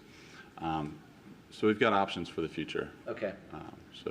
it's just so expensive to come out of the ground, and airspace is so wonderful. So I'm sure that in your plans that works well. It's a tight footprint all in all. Yeah, the other thing too is the freestanding emergency department has a different building requirements compared to a medical office building. Yeah. And so we can spend more in that specific area, and then the areas that don't require that extra level can be built Makes out. sense. Commissioner Walker. Thank you, Mr. Mayor. Thank you, Patrick, for being here. Explain to me then the ER facility. Because of the trauma facility that we already have and what we do and the numbers that we have to take care of, what would determine, maybe I'm not thinking correctly, but you can help me think correctly, a person to go to this emergency facility versus the main campus, I call it, off of 10th and Florida, or Lakeland Hills and whatever that is? Yeah, we still envision our main hospital to be the provider of lots of complex care, about every specialty. We have call coverage there. And so our chief medical officer will work with county EMS leadership to make sure that there's good education and workflow of where the right care setting is, that's appropriate based on the initial triage out in the community. Okay, so but if I heard you correct, the ER facility for the new campus on I-4 and Capitol Road there will have use of the ER kind of facility for people to use, having to go for emergency situations. But I guess it determines what that particular element or the situation is, whether you go there or the main campus. Yeah, these tend to be they tend to be lower acuity, but they definitely could be higher acuity if people don't always know, their diagnosis. That's why they're going to the emergency department. There will be emergency medicine physicians that'll be staffing it, obviously. I think good news, there's already a freestanding emergency department in our community. So, the local EMS has been able to get an understanding of that patient care flow. And so hopefully this will help to just increase it, improve it because now that we have a hospital in town, that the transfers can occur and without having to leave the county. Okay, thank you. Commissioner McLeod. Thank you, Mayor. Thank you, Patrick, for being here. You may have covered this, but the timeline for being fully operational, what does that look like? We're still working through that right now. I will tell you on phase one, we're, I don't know if you've been by the site, but we're out of the ground and we have steel being put together now. So we're planning that family medicine residency site to be in the medical office building to be up and live by the fall of next year. Okay, great. Yeah. Thank you. Commissioner Reed. One more thing. Chuck, can you adjust the microphone, please, sir? I guess in the future, there again, we're talking about expanding Wabash and Beaker Road and going all the way to, it will exit on the Kathleen Road, probably less than a quarter mile from their entry of their site. What's the time, how are we doing on that particular road? In terms of the Maw Hill extension, there is a portion of it that exists today just west of Kathleen Road, but really there's nothing funded, nothing formally planned other than what's in our comprehensive plan at this point to go westward towards Bella Vista Street. It would really be dependent upon, because the adjacent property is of course owned by a different entity and is in unincorporated Polk County, we would need to coordinate closely with them to be able to provide that connection over to Bella Vista. Really the intent of that corridor is ultimately long-term to be able to provide relief to the new Wabash extension and to Night Station Road west of Kathleen. But it's really on the plans for planning purposes and to really look at public-private opportunities as they arise over time. So there's a lot of work that we would need to do depending on the ultimate vision of the property to the west of the hospital site in the CSX rail line. 10 years? Oh gosh, when we say if it's not in the 5-year work program, it's beyond 5 years. So I mean, it could be. It's actually been our comprehensive plan now for over 10 years, and so it could be 5 years, it could be 20 years. Wish I had a better definitive answer for you. Well, it'll be a good scenario. Obviously, it'll take traffic off Florida Avenue and expedite traffic coming at a less encumbersome path and get all that right out almost to their site as well as Interstate 4. Connectivity is good. Always. A safe statement, sir. Any other comments or questions? Any from the audience? All right, hearing none, Commissioner Walker. Aye. Aye. Aye. Yes. Aye. So unanimously passes. Thank you very much. Thank you very much for your time. We appreciate it, sir. 6. 6 is proposed ordinance number 22-044, an ordinance of the City Commission of the City of Lakeland, Florida relating to investment policies, making findings, amending ordinance number 5911 to modify the City of Lakeland investment policy for the Public Improvement Endowment Fund, providing for severability, providing an effective date. Move approval. Second. Motion approved and a second from Commissioner McLeod. Discussion by commissioners. Seeing none, any discussion or questions from the audience? All right, Commissioner McLeod. Aye. Yes. Aye. Aye. Aye. Aye. Unanimously passes as well. 7. 7 is proposed ordinance number 22-045, an ordinance relating to the Lakeland Area Mass Transit District, making findings, approving the inclusion of certain lands located within the City of Lakeland within the boundaries of the Lakeland Area Mass Transit District, providing for severability, providing an effective date. Move to approve. Second. Motion to approve in a second. Discussion by commissioners.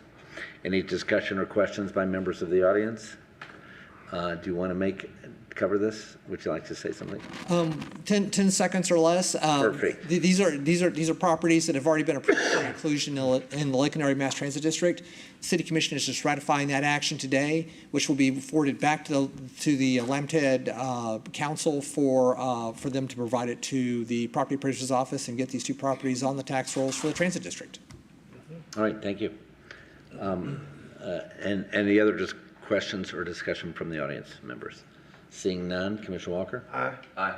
Aye. Aye. Yes. Aye. Unanimously passes. That brings us to resolutions, B1.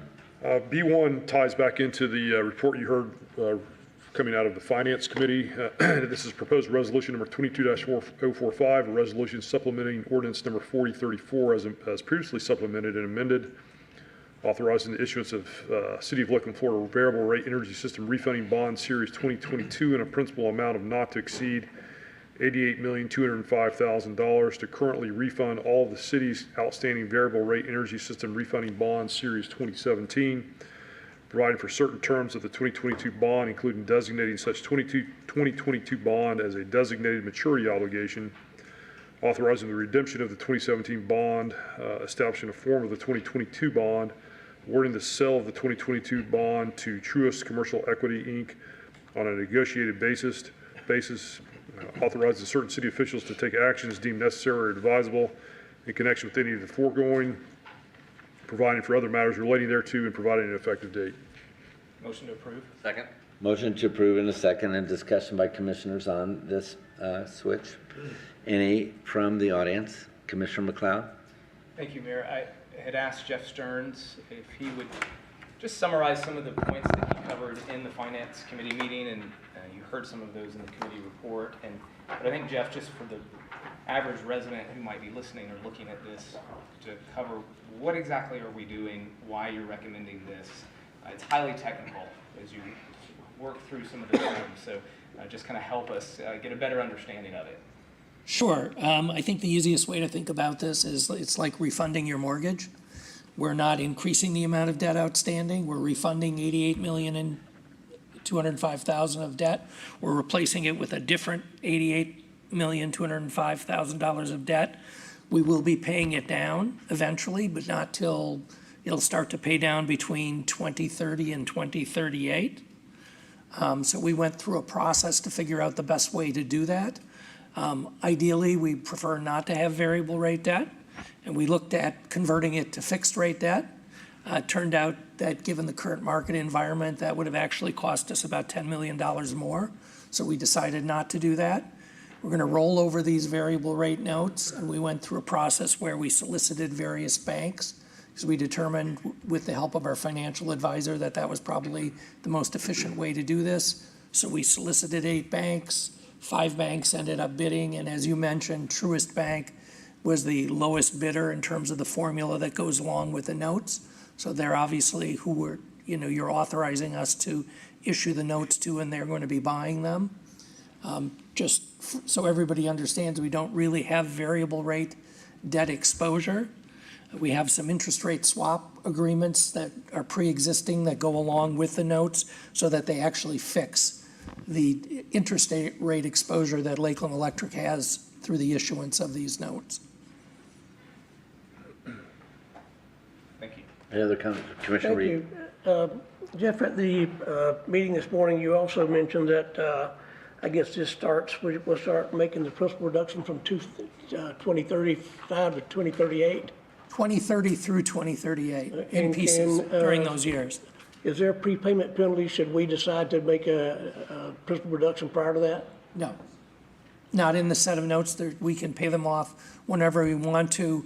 The complication that goes along with that is that the swap agreements exist through 2038 that kind of hedge the exposure on these notes. So if you don't have the notes and you do have the swaps, you have some exposure. If you paid them off early, you'd have to cancel the swaps, which in some market environments is costly, and in some market environments, you could probably do it at little cost. And if we get to a point where we think we can do that at little or no cost, we would certainly come back to the commission and propose that.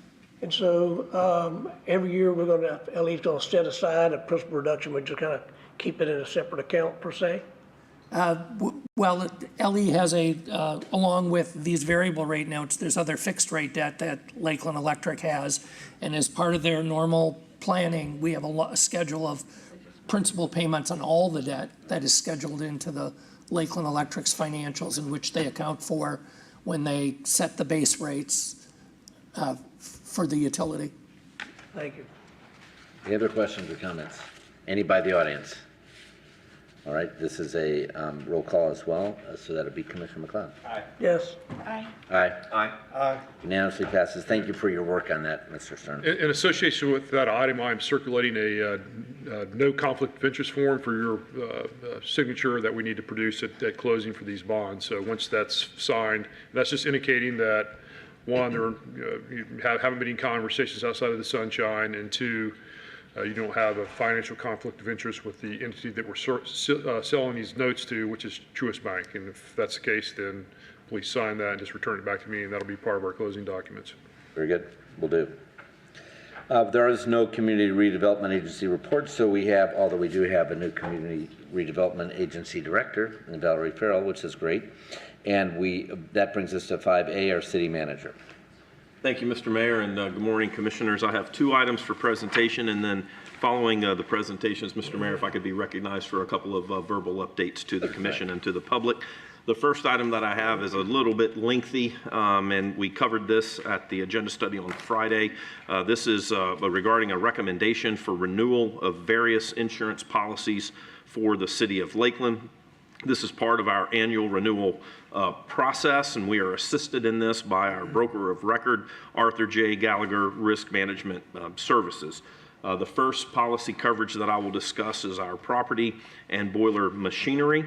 The city's total insured values have increased by 1.25%. The most cost-effective approach is to have two separate programs. By separating the municipal from the utility programs, we will experience a reduction on the municipal property, and this will help offset the increase in the utility program. The municipal assets make up only 36% of the total program. The utility program makes up 64% of the total.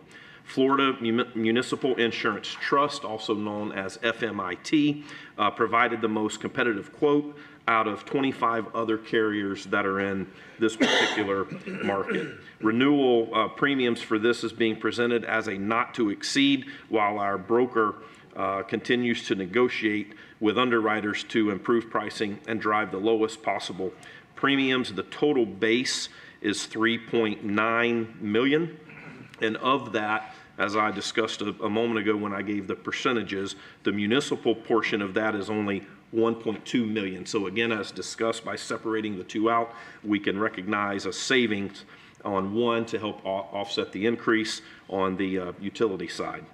That's the first policy for discussion there. The second policy is regarding excess workers' compensation. As you know, the city self-insures our workers' compensation program.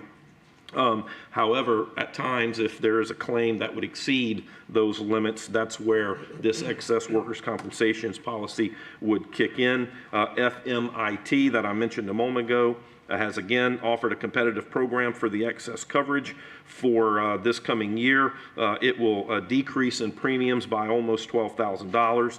The decrease is based upon an improvement in the city's experience modification factors and also combined with a decrease in payroll of 0.09%.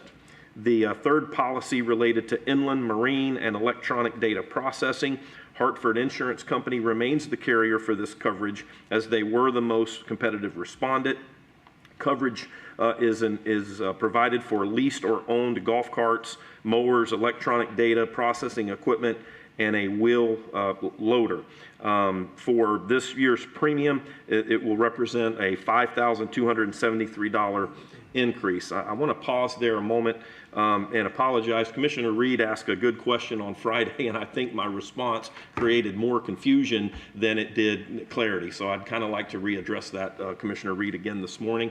When we talk in the next item that I'm going to present on the agenda, it's related to some utility carts that we're going to be purchasing for the golf course, not the golf carts that the golfers use. However, this particular insurance, I really think was the genesis of your question was about, would this insurance cover either of those? And the answer is yes, this particular policy would cover either the leased golf courts that the golfers use or the utility type carts that our staff uses for maintenance. So hopefully that's better clarity than I provided on Friday. The next item or policy to discuss is related to inland marine contractors equipment. Markel American Insurance Company was selected to provide for the physical damage coverage for various pieces of equipment. These are types of equipments like our street sweepers and vacuum trucks, and there is an increase in this particular policy of only $984 for this upcoming premium. Next, we have the crime and surety bond for the city treasurer. FMIT has offered a robust coverage and a reduced premium that equals 70% savings and is representative of the most competitive respondent for this particular coverage. Next, we have our excess liability. Again, the city is self-insured for auto, general, law enforcement, public officials, and employment practices liabilities. This is a 3% increase for the premium for this upcoming policy. And then finally, we have our cyber liability insurance, which is Chubb Insurance Company can provide and has provided a renewal quote for this coverage.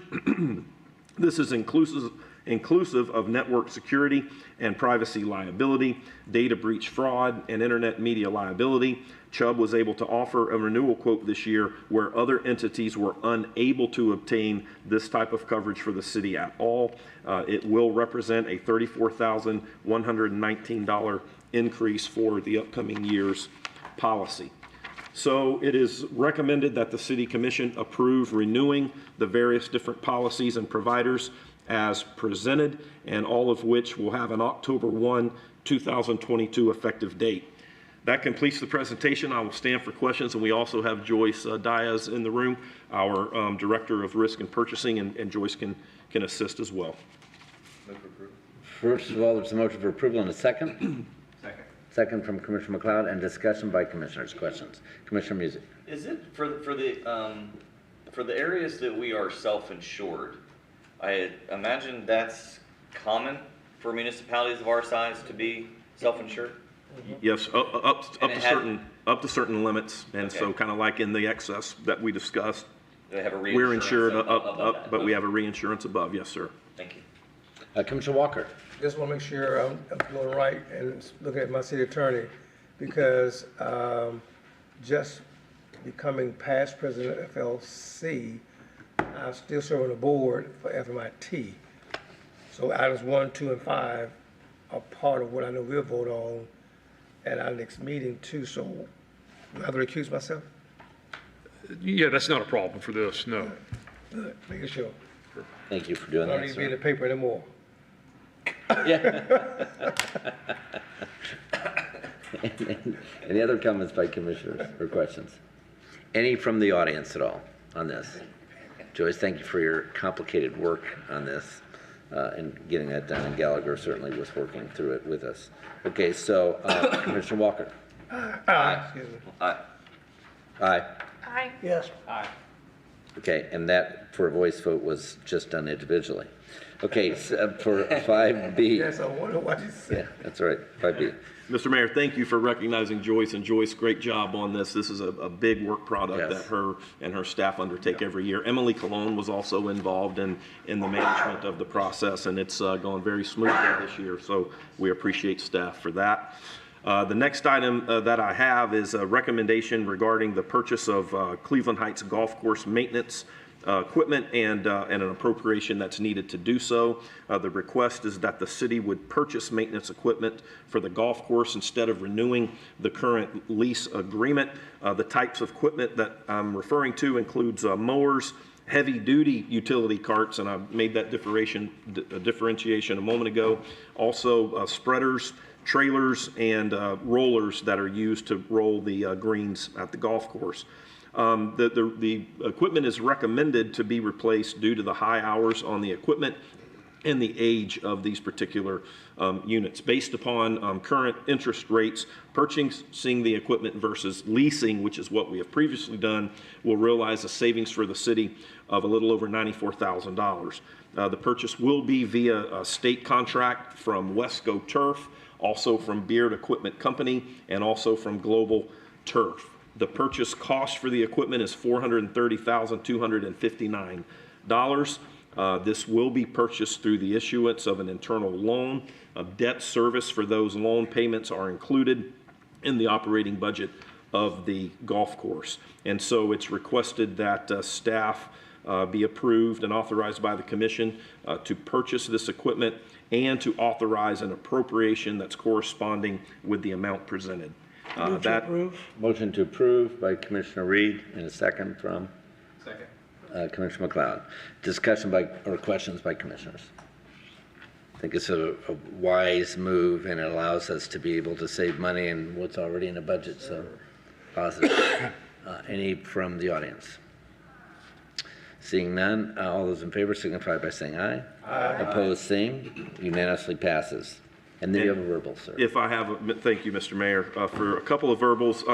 One, I just wanted to follow up with, we saw an individual who came before the commission at our last meeting during the audience portion and was having some discussion about some lighting needs that it ends up is in one of the areas of the county, not in the city, but is served by Lakeland Electric. And so just wanted to update you. First of all, there were some comments related to a deposit that's necessary to be paid at that particular location, and we have researched that based on payment history that deposit is validated and justified. There is a need for that per our policies. We've been able to work with the county at Lakeland Electric specifically, and the county has approved putting 4 lights in that particular area. And again, that's in the Don Heights Drive and Main Avenue area of our community. And so we're in the process of having that lighting installed, and hopefully that will address some of the concerns that you were made aware of. Right, great. Also related, also related to Lakeland Electric, just wanted to point out and draw to the public's attention and to the commission's attention that recently Lakeland Electric has completed the installation of LED lighting around Lake Mirror. So if you take a look at that lighting is much more efficient and is a good product for us to have around Lake Mirror. And additionally, we have some of the areas in the community where we experience some of our higher crime rates, and LE is in the process of placing LED lighting into those particular areas as well. So I just wanted to update you on some of the good work that LE is doing for our community. And Mr. Mayor, if I may, for my next presentation, I'd like to go to the podium, please. Yes, sir.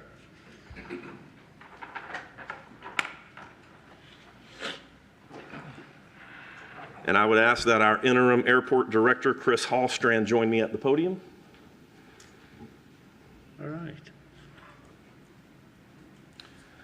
So I'm happy today and pleased to announce to the public and to the City Commission that as effective as of yesterday, actually, Chris Hallstrand has had the interim title removed from the director's position at Lakeland Linder International Airport and is now effective as of yesterday, the City of Lakeland's Lakeland Linder International Airport Director.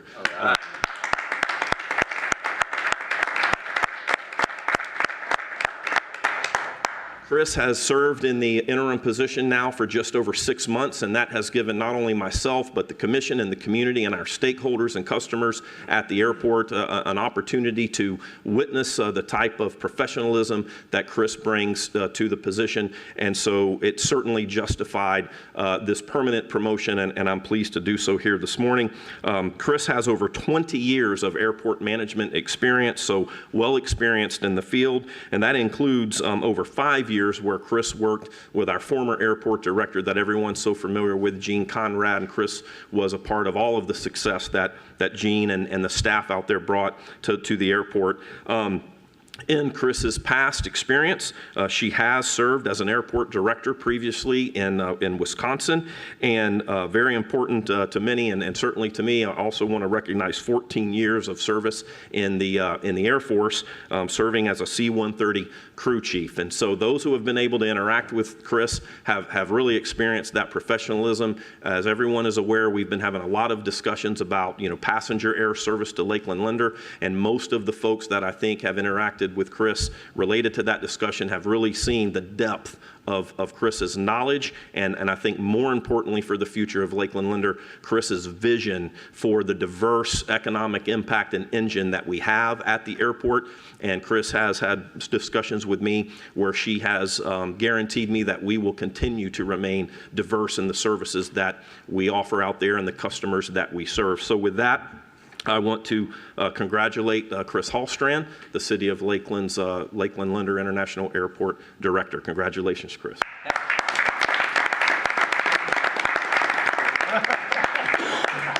Something. You gotta say something. So now I can say this officially. For the record, my name is Chris Hallstrand. I'm the airport director. That felt good, didn't it? Yeah, it did. I want to thank you guys, the commission, and I want to thank Sean and Emily, for helping me get through the 6 months and my, ability to communicate with them, and they've helped me along the path.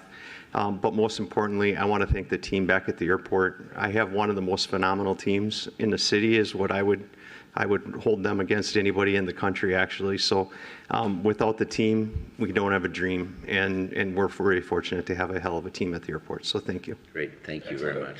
Great. Chris, did you bring a map? I thought about bringing a map, and I thought about that earlier. What airport do you mean? Here's the airport. No, thank you. Thank you. That's great. That was good. That was good, Commissioner McLeod. Thank you, Mr. Mayor. All right, no more surprises. We're all done. All right.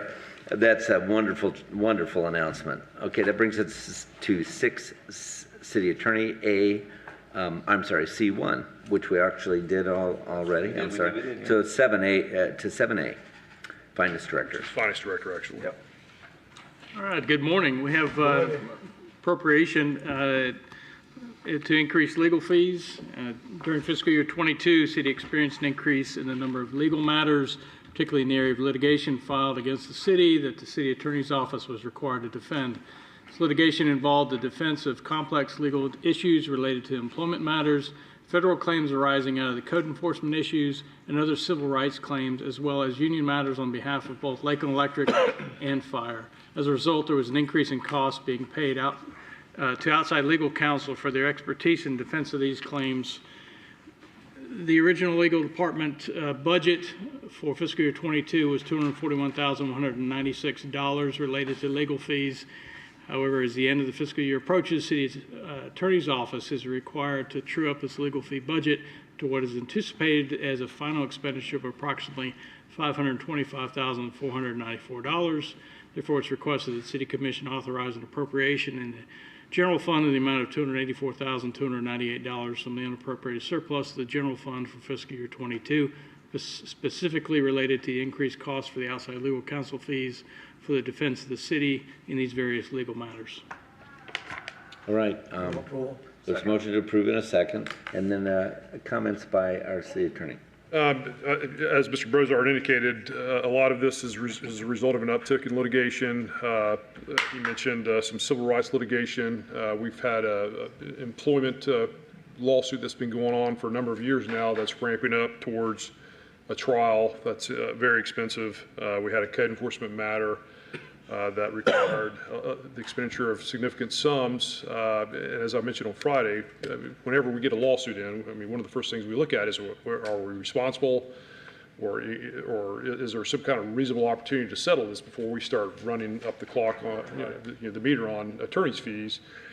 A number of the cases that form the basis for these fees, we have attempted to settle with the other side, and we just simply have not been able to have, reach anything that we consider to be a reasonable settlement. In that case, we had no choice but to just vigorously defend the city's position in these cases.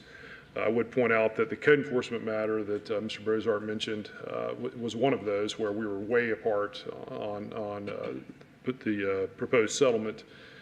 And we just got a summary judgment in our favor on that. So we got a 0 verdict in our favor. I think we were looking at their last settlement offer was around $1 million. So I mean, there are times when we just simply have to vigorously defend ourselves, and that turned out in our favor. So that's just gives you a general flavor of what we're dealing with here. Okay. Thank you. Thank you for the information. Commissioner Reed. Thank you. Again, I noticed, I look at this, we get a lump sum in the past, we've got itemized deduct thing. Can we get itemized next time, or is this just that, something unique? We have had that Right. prior. Right. The itemized one, so Yeah. this is just the appropriation towards that budget. We do submit a quarterly legal fee report. This is just an annual true-up for appropriation purposes, but you'll continue to get those itemized quarterly legal fee reports. Okay, good. Commissioner McLeod. Thank you, Mayor.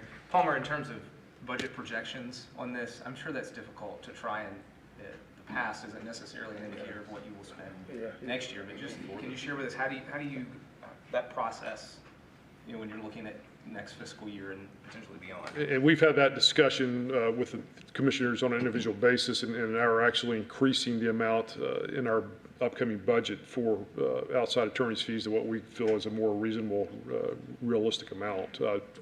Mike, what was the amount it was increased to? In the past, it's not been unusual to be in the $200,000 range, and so we've tended to be in there. But I look back for the last 4 or 5 years, and we've seen it in the millions. But a good bit of that was related to water, PRWC, those types of items. This year, we've actually gone with what we've seen as a trend the last 2 years. So it's $452,000 is what we budgeted for this year. Again, just as a reminder, just because it's $452,000 in Palmer's budget, that's just because he is the gatekeeper for those fees. If they are related to one of our other departments or funds, then it would be charged back to them as well. General fund doesn't always bear all the cost as well. Yes. No, and that's good, and nor does it have to all be spent, like any good budget item. All right. Okay, any other questions or comments? Any from the audience? This is a voice vote. All those in favor signify by saying aye. Aye. Opposed, same. Unanimously passes. Which brings us to Ramona Sirianni, item 8C1. Good morning. Ramona Sirianni for the City Attorney's Office. We have a few utility items this morning for your approval. The first is the agreement with Schneider Electric Systems USA, Inc. This is for Larson Unit 8 and Winston Control Systems. These are the control systems and the software and hardware that's used on these particular units. Our existing support agreement is set to expire at the end of this month. So with Lakeland Electric staff, a new premium support agreement was negotiated, and pursuant to that agreement, Schneider will be able to ship replacement parts that are necessary for the units at a 43% discount, and also enable Schneider's tech employees to log in remotely to the server to assess the status of the control systems and also help with real-time issues that may arise.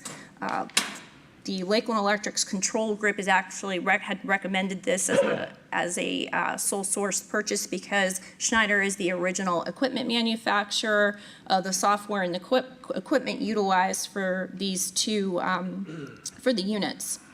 The city's purchasing department did approve this as a sole source purchase as well. The total cost of the agreement is $380,006. This is a 3-year term. It will be effective October 1st, 2022, and it is included in Lakeland Electric's FY23 budget. All right, is there a motion to approve? By Commissioner Walker and a second by Commissioner McLeod, our active commissioners today on the motions. And discussion by commissioners. Any discussion or question by anyone in the audience? Seeing none, all those in favor signify by saying aye. Aye. Opposed, same. That unanimously passes as well.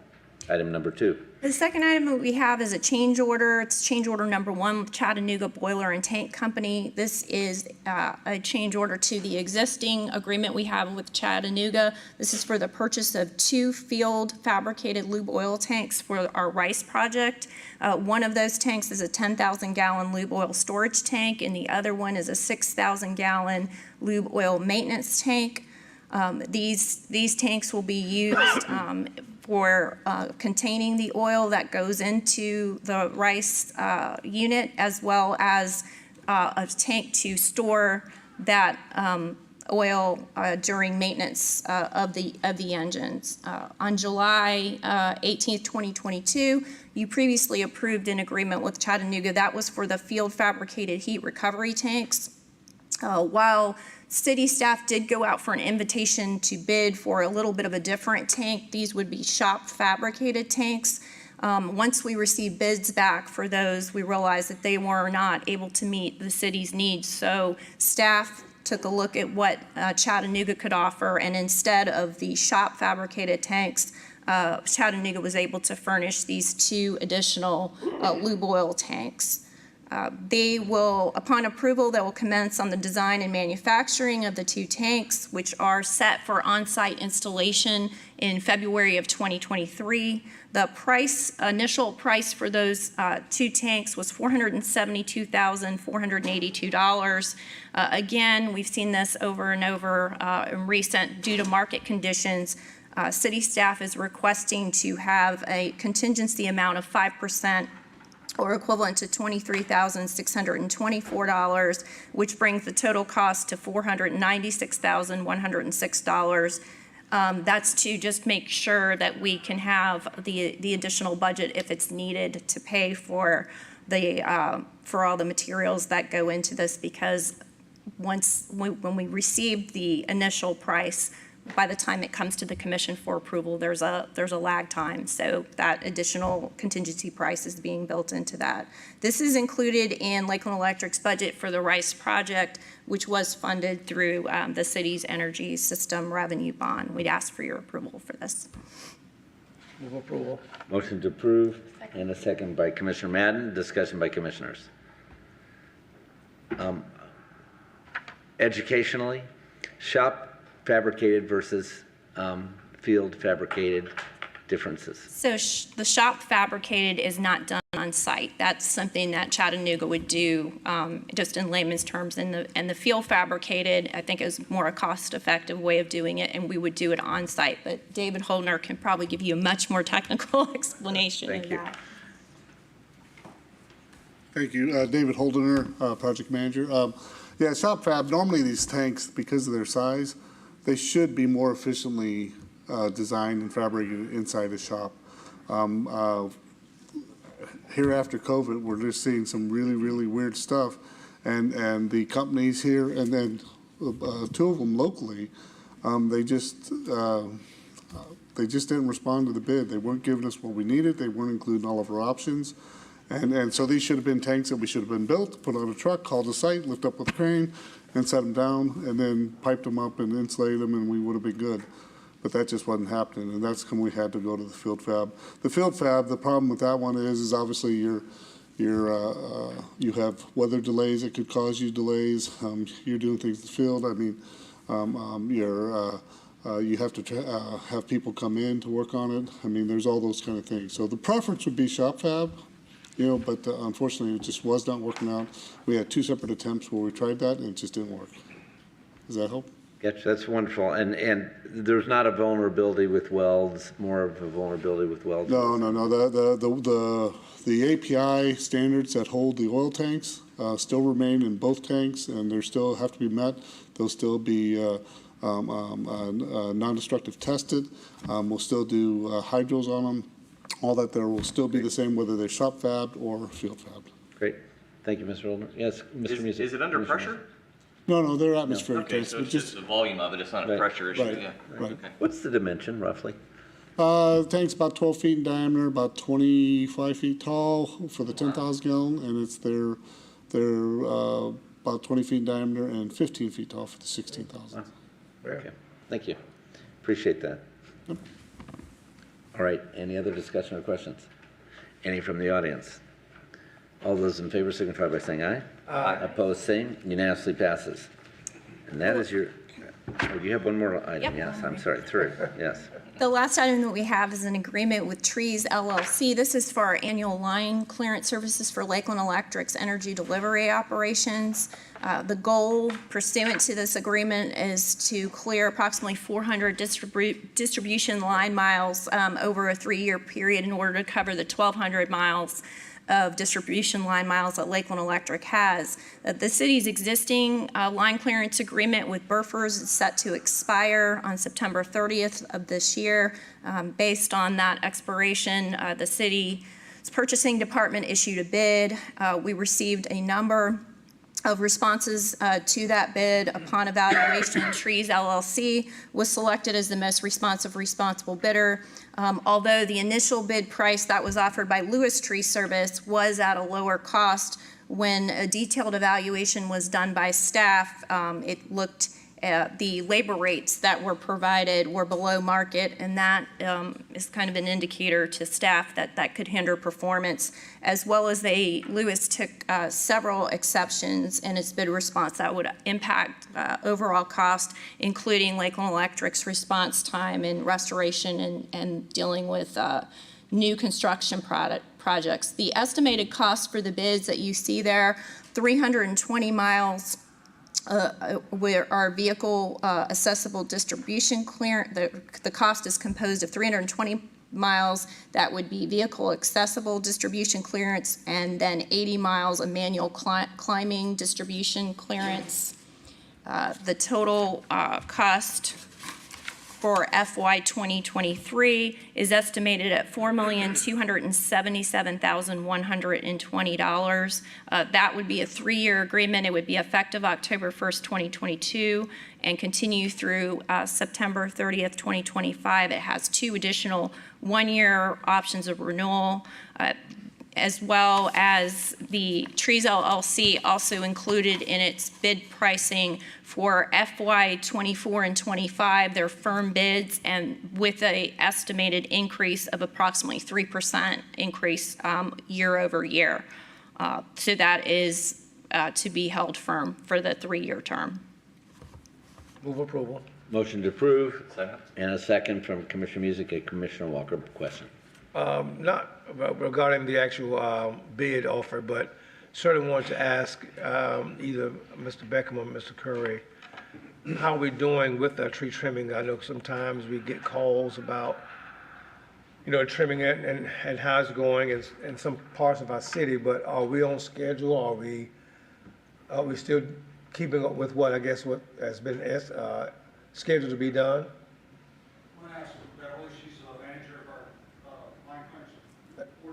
That's fine, Mr. Curry.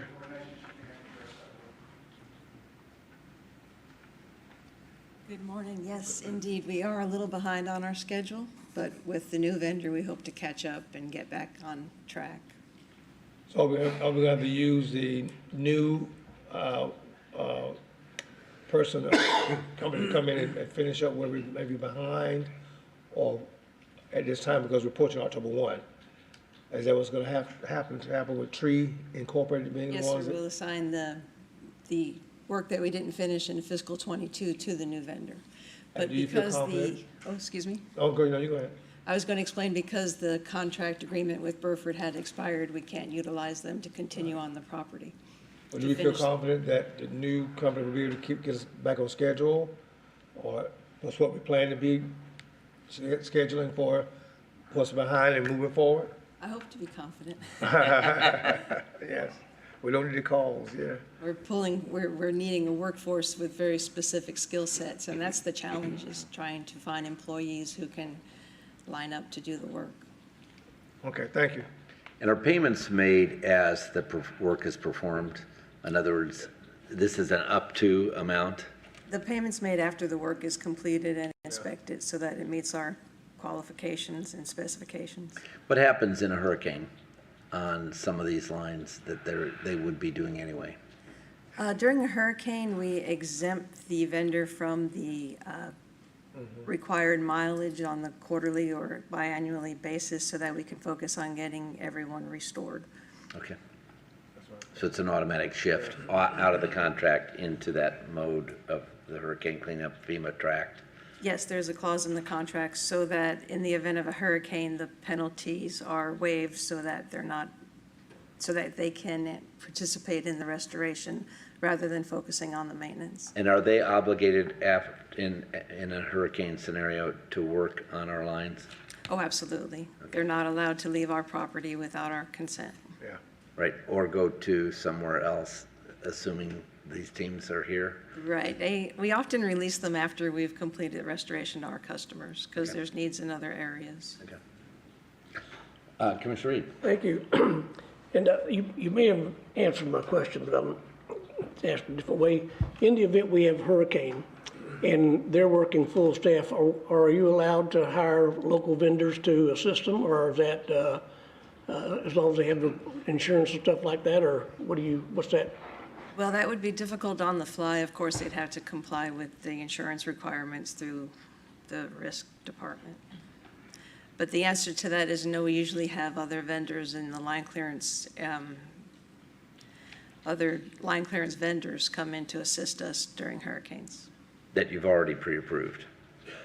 That we've already, in purchasing pre-approved, you're saying? A lot of those documents are created at the time of to get them approved. Not necessarily, got it. All right. Any other questions or comments? Any from the audience? Seeing none, all those in favor signify by saying aye. Aye. Opposed, same. Unanimously passes. Thank you very much, Beverly. Appreciate it. Thank you, Ramona. All right, that brings us to the audience portion of the meeting. Are there any audience members that would like to make a statement? Seeing none, that takes us to the members of the City Commission. Commissioner McLeod. I think I've covered everything I had throughout the meeting, Mayor, so I'll pass on to I'm good. I will say rodeo starts Friday and Saturday. All right, that's good to know. Just the rodeo. RP Funding At the Center. RP Funding Yeah. Center, okay. General admission, I think it's $25 a piece, something like that, so. It's fun. It's very fun. I'm going to be a smidge reflective. I came back from my, You got an item on You've got an item still on your. oops, what did I miss? Yeah, selection of interim city commission. Oh, I'm sorry. And selection of interim city commissioners, which I didn't see. I apologize for that. Yeah, well, first of all, let me take that then. Can I do that? I appreciated, I watched the agenda study, and I appreciated your conversation on this item. Certainly, we didn't expect Commissioner Walker to be able to be eligible, and then we found out that he wasn't fully eligible, and we appreciate your flexibility in the process of that eligibility, and also the cumbersomeness that we know it impacted you with. And so, and I appreciate other members of our community speaking about that as well. The nice news is that brings us back to our 9 candidates that have said that they have an interest. And so, my recommendation would be that we do interview the candidates. Now, we don't have to. There's not a procedural reason that we're required to, so that if you wanted to go based off of knowledge and resumes, you can do that. And it would require certainly their availability and desire to want to do that. They wouldn't have to interview either if they didn't want to, but I would think for eligibility purposes it would be prudent for them to join that process, and then we have to pick a time that would accomplish that. and an amount of time for each interview, and I think a conformity of questions that we would want to create that are the same questions for the interviewees, so that we're not going off on these areas and then someone else on another area. So if we did that interviewing and we couldn't all be at a time frame that we might pick, we certainly would be able to watch that interviewing after the fact, because it's a matter of public record. And so all of us, by the time we would vote, could watch it. My recommendation would be that we make that selection then October 17th, based on the interviewing, if that's what you want to do or not, but the gathering of information and decisions. If we didn't interview, the candidates could certainly make an individual appointment with you if they wanted to meet with you, and that's another way you can handle it, but I would think that could take us much longer if that were the process. So, thoughts? Yes, Commissioner McLeod. Thank you, Mayor. So that's your recommendation, that we conduct interviews? Yes, it would be. Make the selection on the 17th. I support that. I think that's... Commissioner Reed, okay. Commissioner Mann. Just clarification, so would it be like a panel interview, so they'd all be invited at the same time? No, I don't. Well, it's up to us. So there's no protocol for this. So you could do that. I think having 8 or 9 meetings seems very... Well, my thought would be like we would take a block of time and everybody would have, let's say, 10 minutes or 20 minutes max. And we'd go 1, 2, 3, 4, and we'd give them each an assigned time to be here. The only thing that you mentioned that would not be possible or require some process is individual meetings between the commissioners and the candidates, because a candidate for public office is subject to the Sunshine Law as well. So then I wouldn't recommend that. I forgot that. But there's nothing to prevent you from holding a generally noticed interview session that other commissioners that could not attend could watch. Right. That does not cause a problem. And we could even do an interview if someone needed to, if they couldn't be available, and let's say we pick a time slot day, that a piece of that could be a Zoom. If they were off-site somewhere or out of town or something, that we could do within the same, So technologically, we could work to try, and Kevin goes, oh yeah, sure, fine. But technologically, we could work to meet their needs, and just seems like it would be nice to pick a time that would work for us and then back them into that. Yes. When would you want our questions? That's what's the process for assembling them? And I guess probably if you each sent questions you'd recommend to me, I could do that. Would that work? Mm-hmm. Okay. I think we can do that as soon as we can. So I would turn around and spin those out, let's say by Wednesday. So if you did this today or tomorrow, got me questions, I'd get you them back by Wednesday. Yeah. So I need a clarification. We're going to pick on the 17th of October?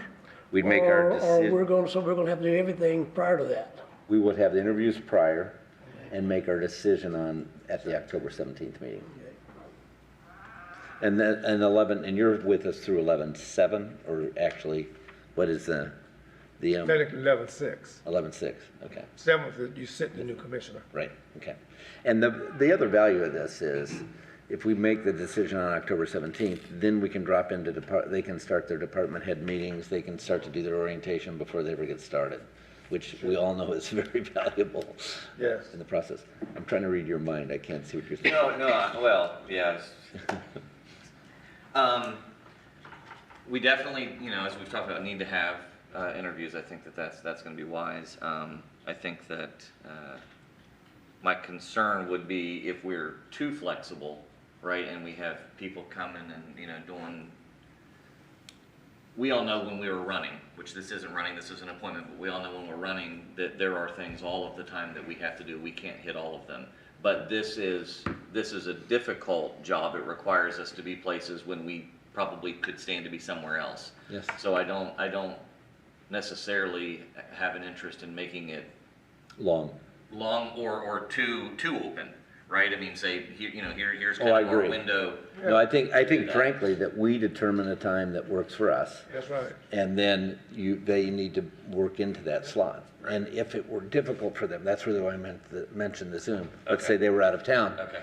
Then we could even do a Zoom slot for them. Can you tell me again, because we don't have a in-stone procedure for this, how is the actual, because we talked a little bit about this on the agenda study, how is this going to look on the day that we make a pick if we've got 7 of us picking, we've got 8 or Correct. 9 potential. I mean, we can, there's 600 billion Correct. options Right, correct. there. So how's this going to work? So there's a number of ways we can accomplish that, but obviously what we're going to try and get down to is the last candidates, unless there was a large plurality. So we could do an initial vote of first, second, and third, and let that, your first, second, and third choices, and let those combinations be combined. We could do a vote where it is just your first choice and take the top some number of candidates. So, and are we envisioning that it's going to be Commissioner gives his, then I give mine just verbally, we're standing out here and we're giving it, and then someone's recording it, and then we look and we say, okay, we've got 5, but that person goes in. Is that, I'm going back to, back to the old Peanuts when they had the, you know, the secret. Right. You know. You could do it in writing, rank all the candidates, 9, 8, 7, and that's the way purchasing does these types of things when they have a selection committee, and then you come up with your top 3 who received the most points.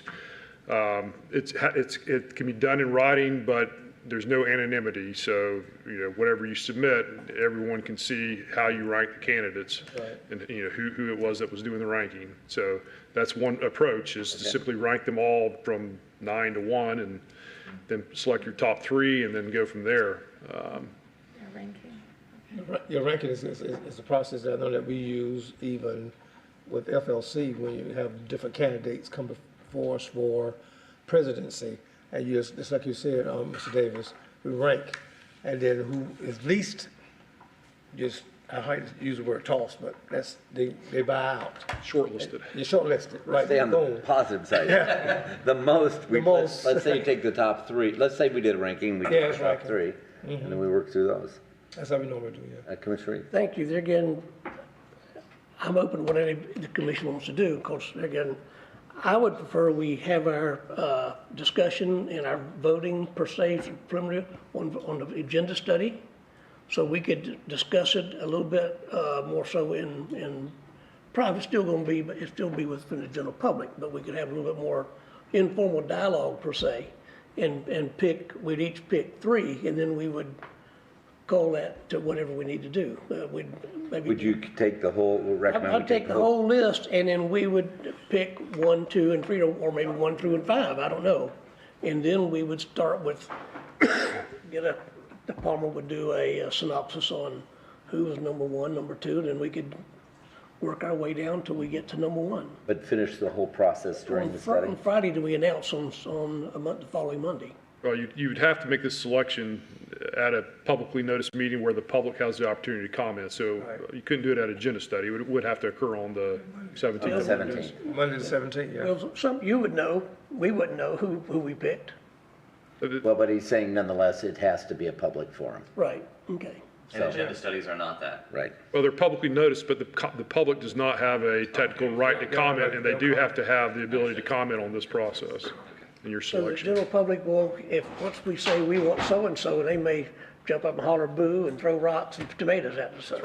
So it would mean that the October 17th meeting, this would be a bulk of the time that we would do. So we'd try and also push off any other things of that meeting that could be pushed. That are pushable, Yeah. to another meeting. Not to slow the process of anything need to get accomplished. I can see City Manager Rouse's face. We have to get going. Yeah, 19 verbals. And that's that's wonderful. But I would think we'd want to certainly allow probably almost an hour for this process at the meeting. Okay. And I think we'll come to a top 3 pretty quick. I'm not sure outside of that how long it'll take to get to 1, but I do think the top 3 will. Okay. So is that process then? We could think about doing a ranking at this October 17th meeting after we've had the interviews and all had our own impressions. And we'd have time after those interviews to do our own ranking, in advance and get that ready. Then we take the top 3 from that ranking.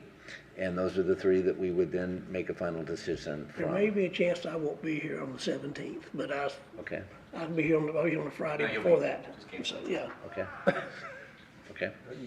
All right, so then we really should back into when is an interview slot of time and how much time do you want to, so let's start with how much time do you want to give to every candidate? You have 8 or 9. 9.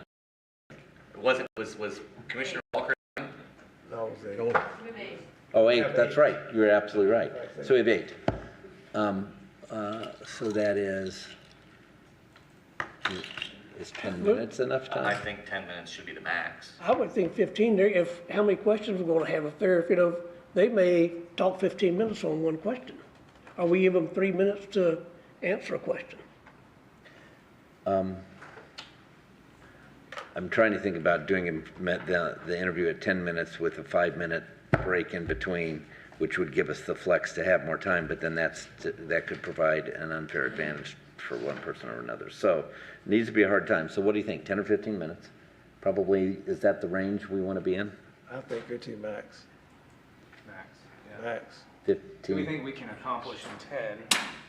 You still what got we the need 5 to and minutes. get a sense? If so, then I would support 10. I just want to make sure we give people the time to Max 15, I Right. think. share and, but if we can be efficient on our end too in questioning, I think 10. We're gonna be the ones. Right. Well, wouldn't you think we'd provide these questions in advance to them?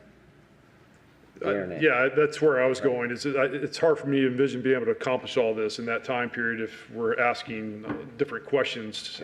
So maybe it's So less questions, maybe it's more, these are the things we'd like you to address. I think perhaps develop the questions at the next finalize, let's say the we next have them by agenda Wednesday, study, submit right. those to the candidates, and then it's up to the candidates to address those questions. And they make it 10 minutes. On their own in that 10, 15-minute period. And they could just do it in dialogue form as opposed to, Right? yeah. 10, 15-minute period, the max. You're good with that process? Mr. Mayor, I mean, at 15 minutes with no breaks, you're at 2 hours with 8, just for information, for the timing of that. I think the goal is 10 minutes in this group, actually. If we give them a list of questions for them to Right. speak on, they should be able to dissertate on what we. Which should tie in their life experience into those questions, kind of thing. Or vision, whatever. Make sense? I'm looking. All right. Do we have a date on that? Okay, so, let's say we set aside 2.5 hours. What 2.5 hours would work best for you? And where's the time slot?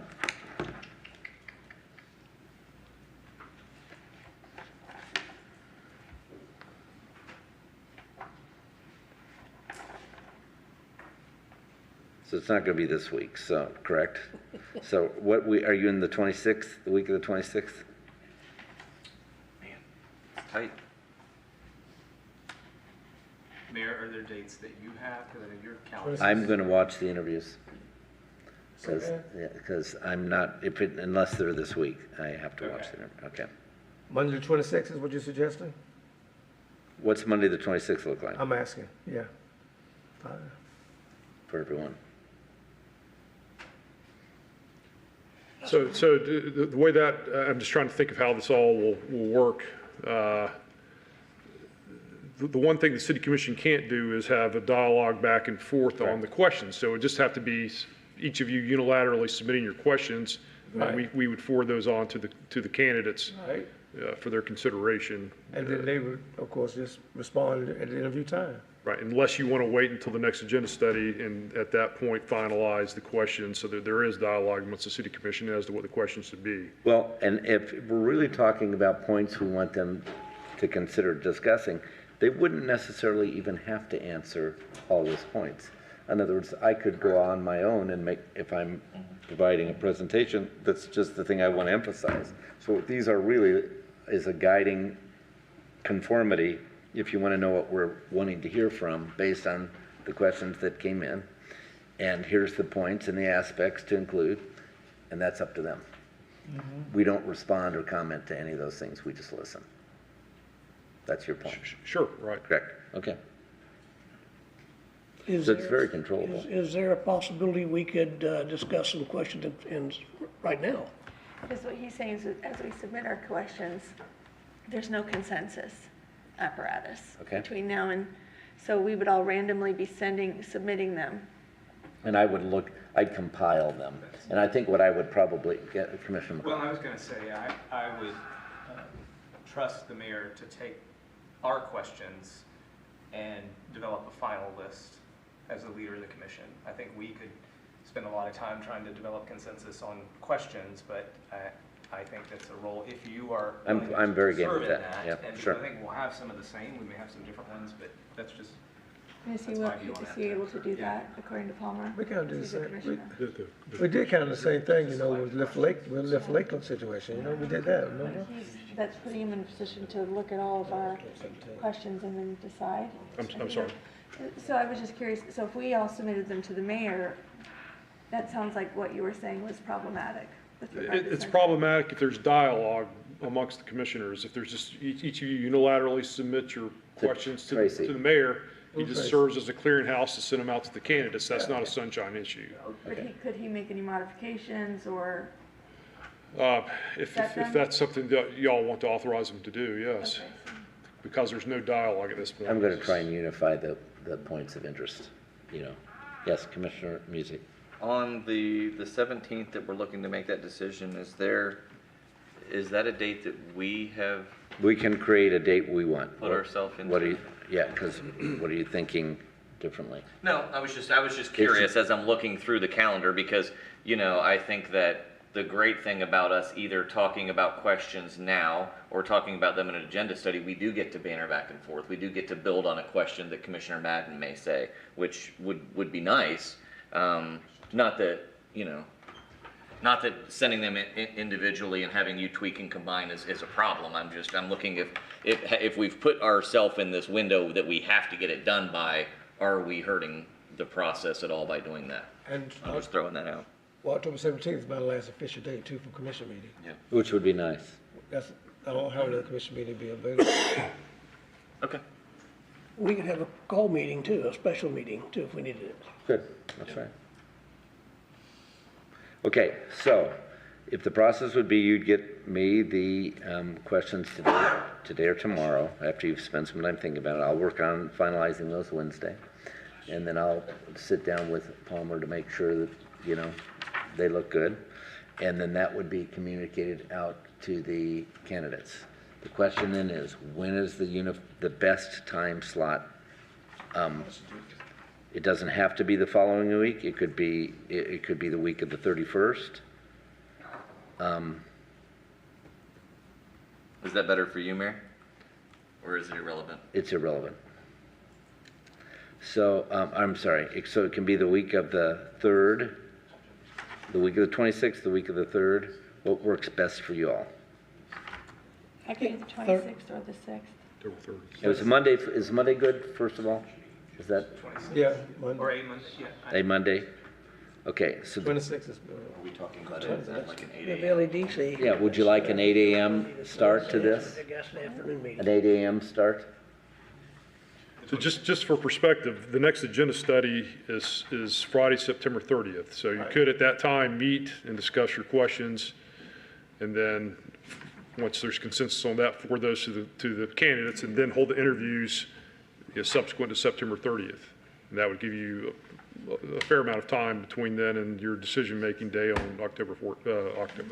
So and since the commission meeting would be the 3rd, then maybe the interviews would be the 10th in that scenario. That'd be another Monday if you were going to the 10th. That would give you the That's a good opportunity to get thought. together on your Yeah, questions. I like that. I like that. Okay, so question discussion on September 30th? so we're doing an agenda study on the 30th? And that's when you'd finalize all the points.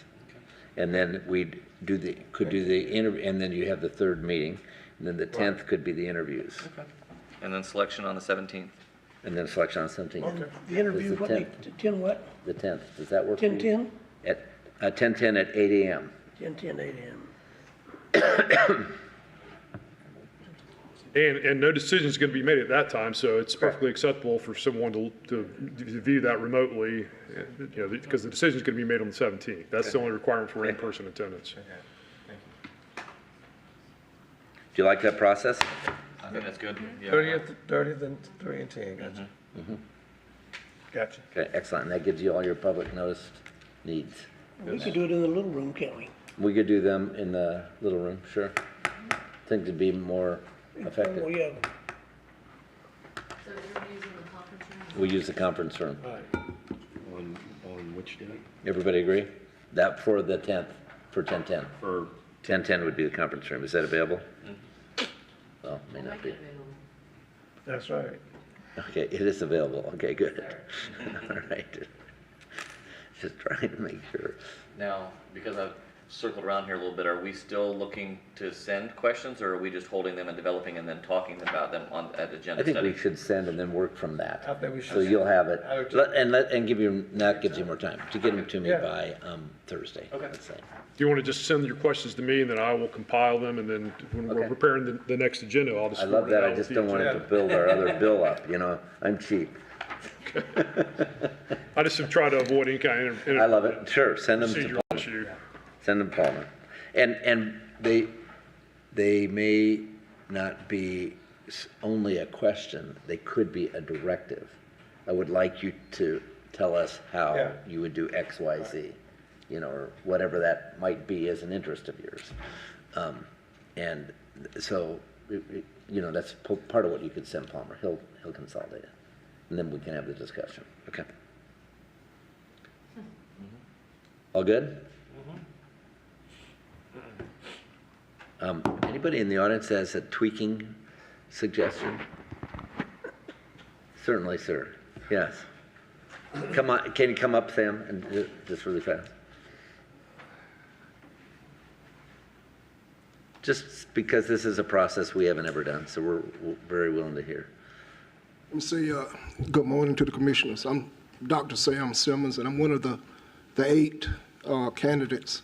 And I was actually thinking about the process over the weekend with regard to the interviews, and I think y'all made a great decision. I was thinking it would certainly be at a disadvantage if you had the interviews and the first person was the victim and who did not know the interview questions. So I think it's good that you all are going to get interviews for everybody. Just got one question.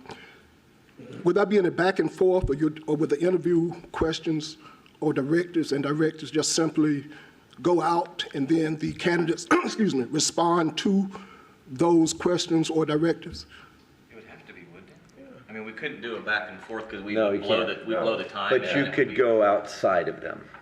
So I don't think, you don't, in other words, you could, so here comes these points. You could respond to those points and put them in your comments. You could go outside of those points. No, but what I'm asking is, during the interview session, would there be a back and forth between the commissioners and the candidate? No, I don't know how we it's can really, control the it's time. really making a presentation, you Okay, making a presentation. That's all I No, had. that, Because that keeps everything keep you in thinking. parity. Thank you, that's all I had. Yeah, very good. Okay, thanks. All right, any other questions or comments? Thanks. All right, so that takes us back to where I was earlier, having missed the point. It's interesting to me, I attended this last weekend, so I'm going to spend a little time just on memories here, my 50th high school reunion. And I lived in Columbus, Indiana, which when I graduated from high school in 1972 was an absolutely thriving community. A smaller community than ours, but Cummins Engine Company's headquartered there and 2 other major manufacturers. And they invested well in the community, and the community was growing. And when I go there now, Cummins left, you know, they left and took their headquarters to Indianapolis. Arvin got sold to Meritor as an exhaust company. Hamilton Costco's left. But the crumbled community that it is, when it was at one time in National Geographic as the Athens of the Prairie, city of progress and better living, it was called a Mecca on the prairie, because it is an architectural center of you know, the same kinds of things we did with Santiago Calatrava, only it was with Aaron Saranen and his father even, who had built buildings there, and Cummins helped pay for all those buildings. And I remember those buildings being built that are now 50 years old, you know, which is the really funny thing, because you think, well, that's a new building, and look at the condition it's in. You go, no, actually, no, that's 50 years old, just like you. But the bigger piece is that how important vision and corporate commitment is, and direction over a community to what it becomes. Because I truly left a city that was vibrant when I left, that in some respects breaks my heart. The people are wonderful, people that are sitting there, but it makes you walk away going, it is so important what we're thinking about doing 5 years from now, 10 years from now, and 20 years from now. And 20 years goes fast, and it doesn't sound fast when you are 20, but it sounds, you start to realize it. And what we do with people matters so much, and how the aspects that we consider about our city that are broadly healthy for us to be a thriving city. It's just the only thing I kept thinking about as I was coming home reflectively, because I think we do a great job of this as a commission. We're so blessed to have the large manufacturers that we have here, as well as certainly Publix and others in terms of our top 15 employers. But we need to be vigilant, and we have this happening to us at a time when explosive growth is going to happen anyway. And just making certain that we have enough flaps for vision, enough heart for people, and enough appropriateness even in the contributions that we expect to give back to a community, not only personally, but even as corporations. A call to think about being more important than just profit. Profit obviously pays all the bills, but what are we supporting? What are different, what does the city help to support, certainly, but also what do companies help to support outside of, making the product and selling the widget? And so my encouragement is that we don't have kids that someday regret coming back to where we are, because we think about how responsibly we must set the course for a future that somebody else then continues to build on. But we're in that window.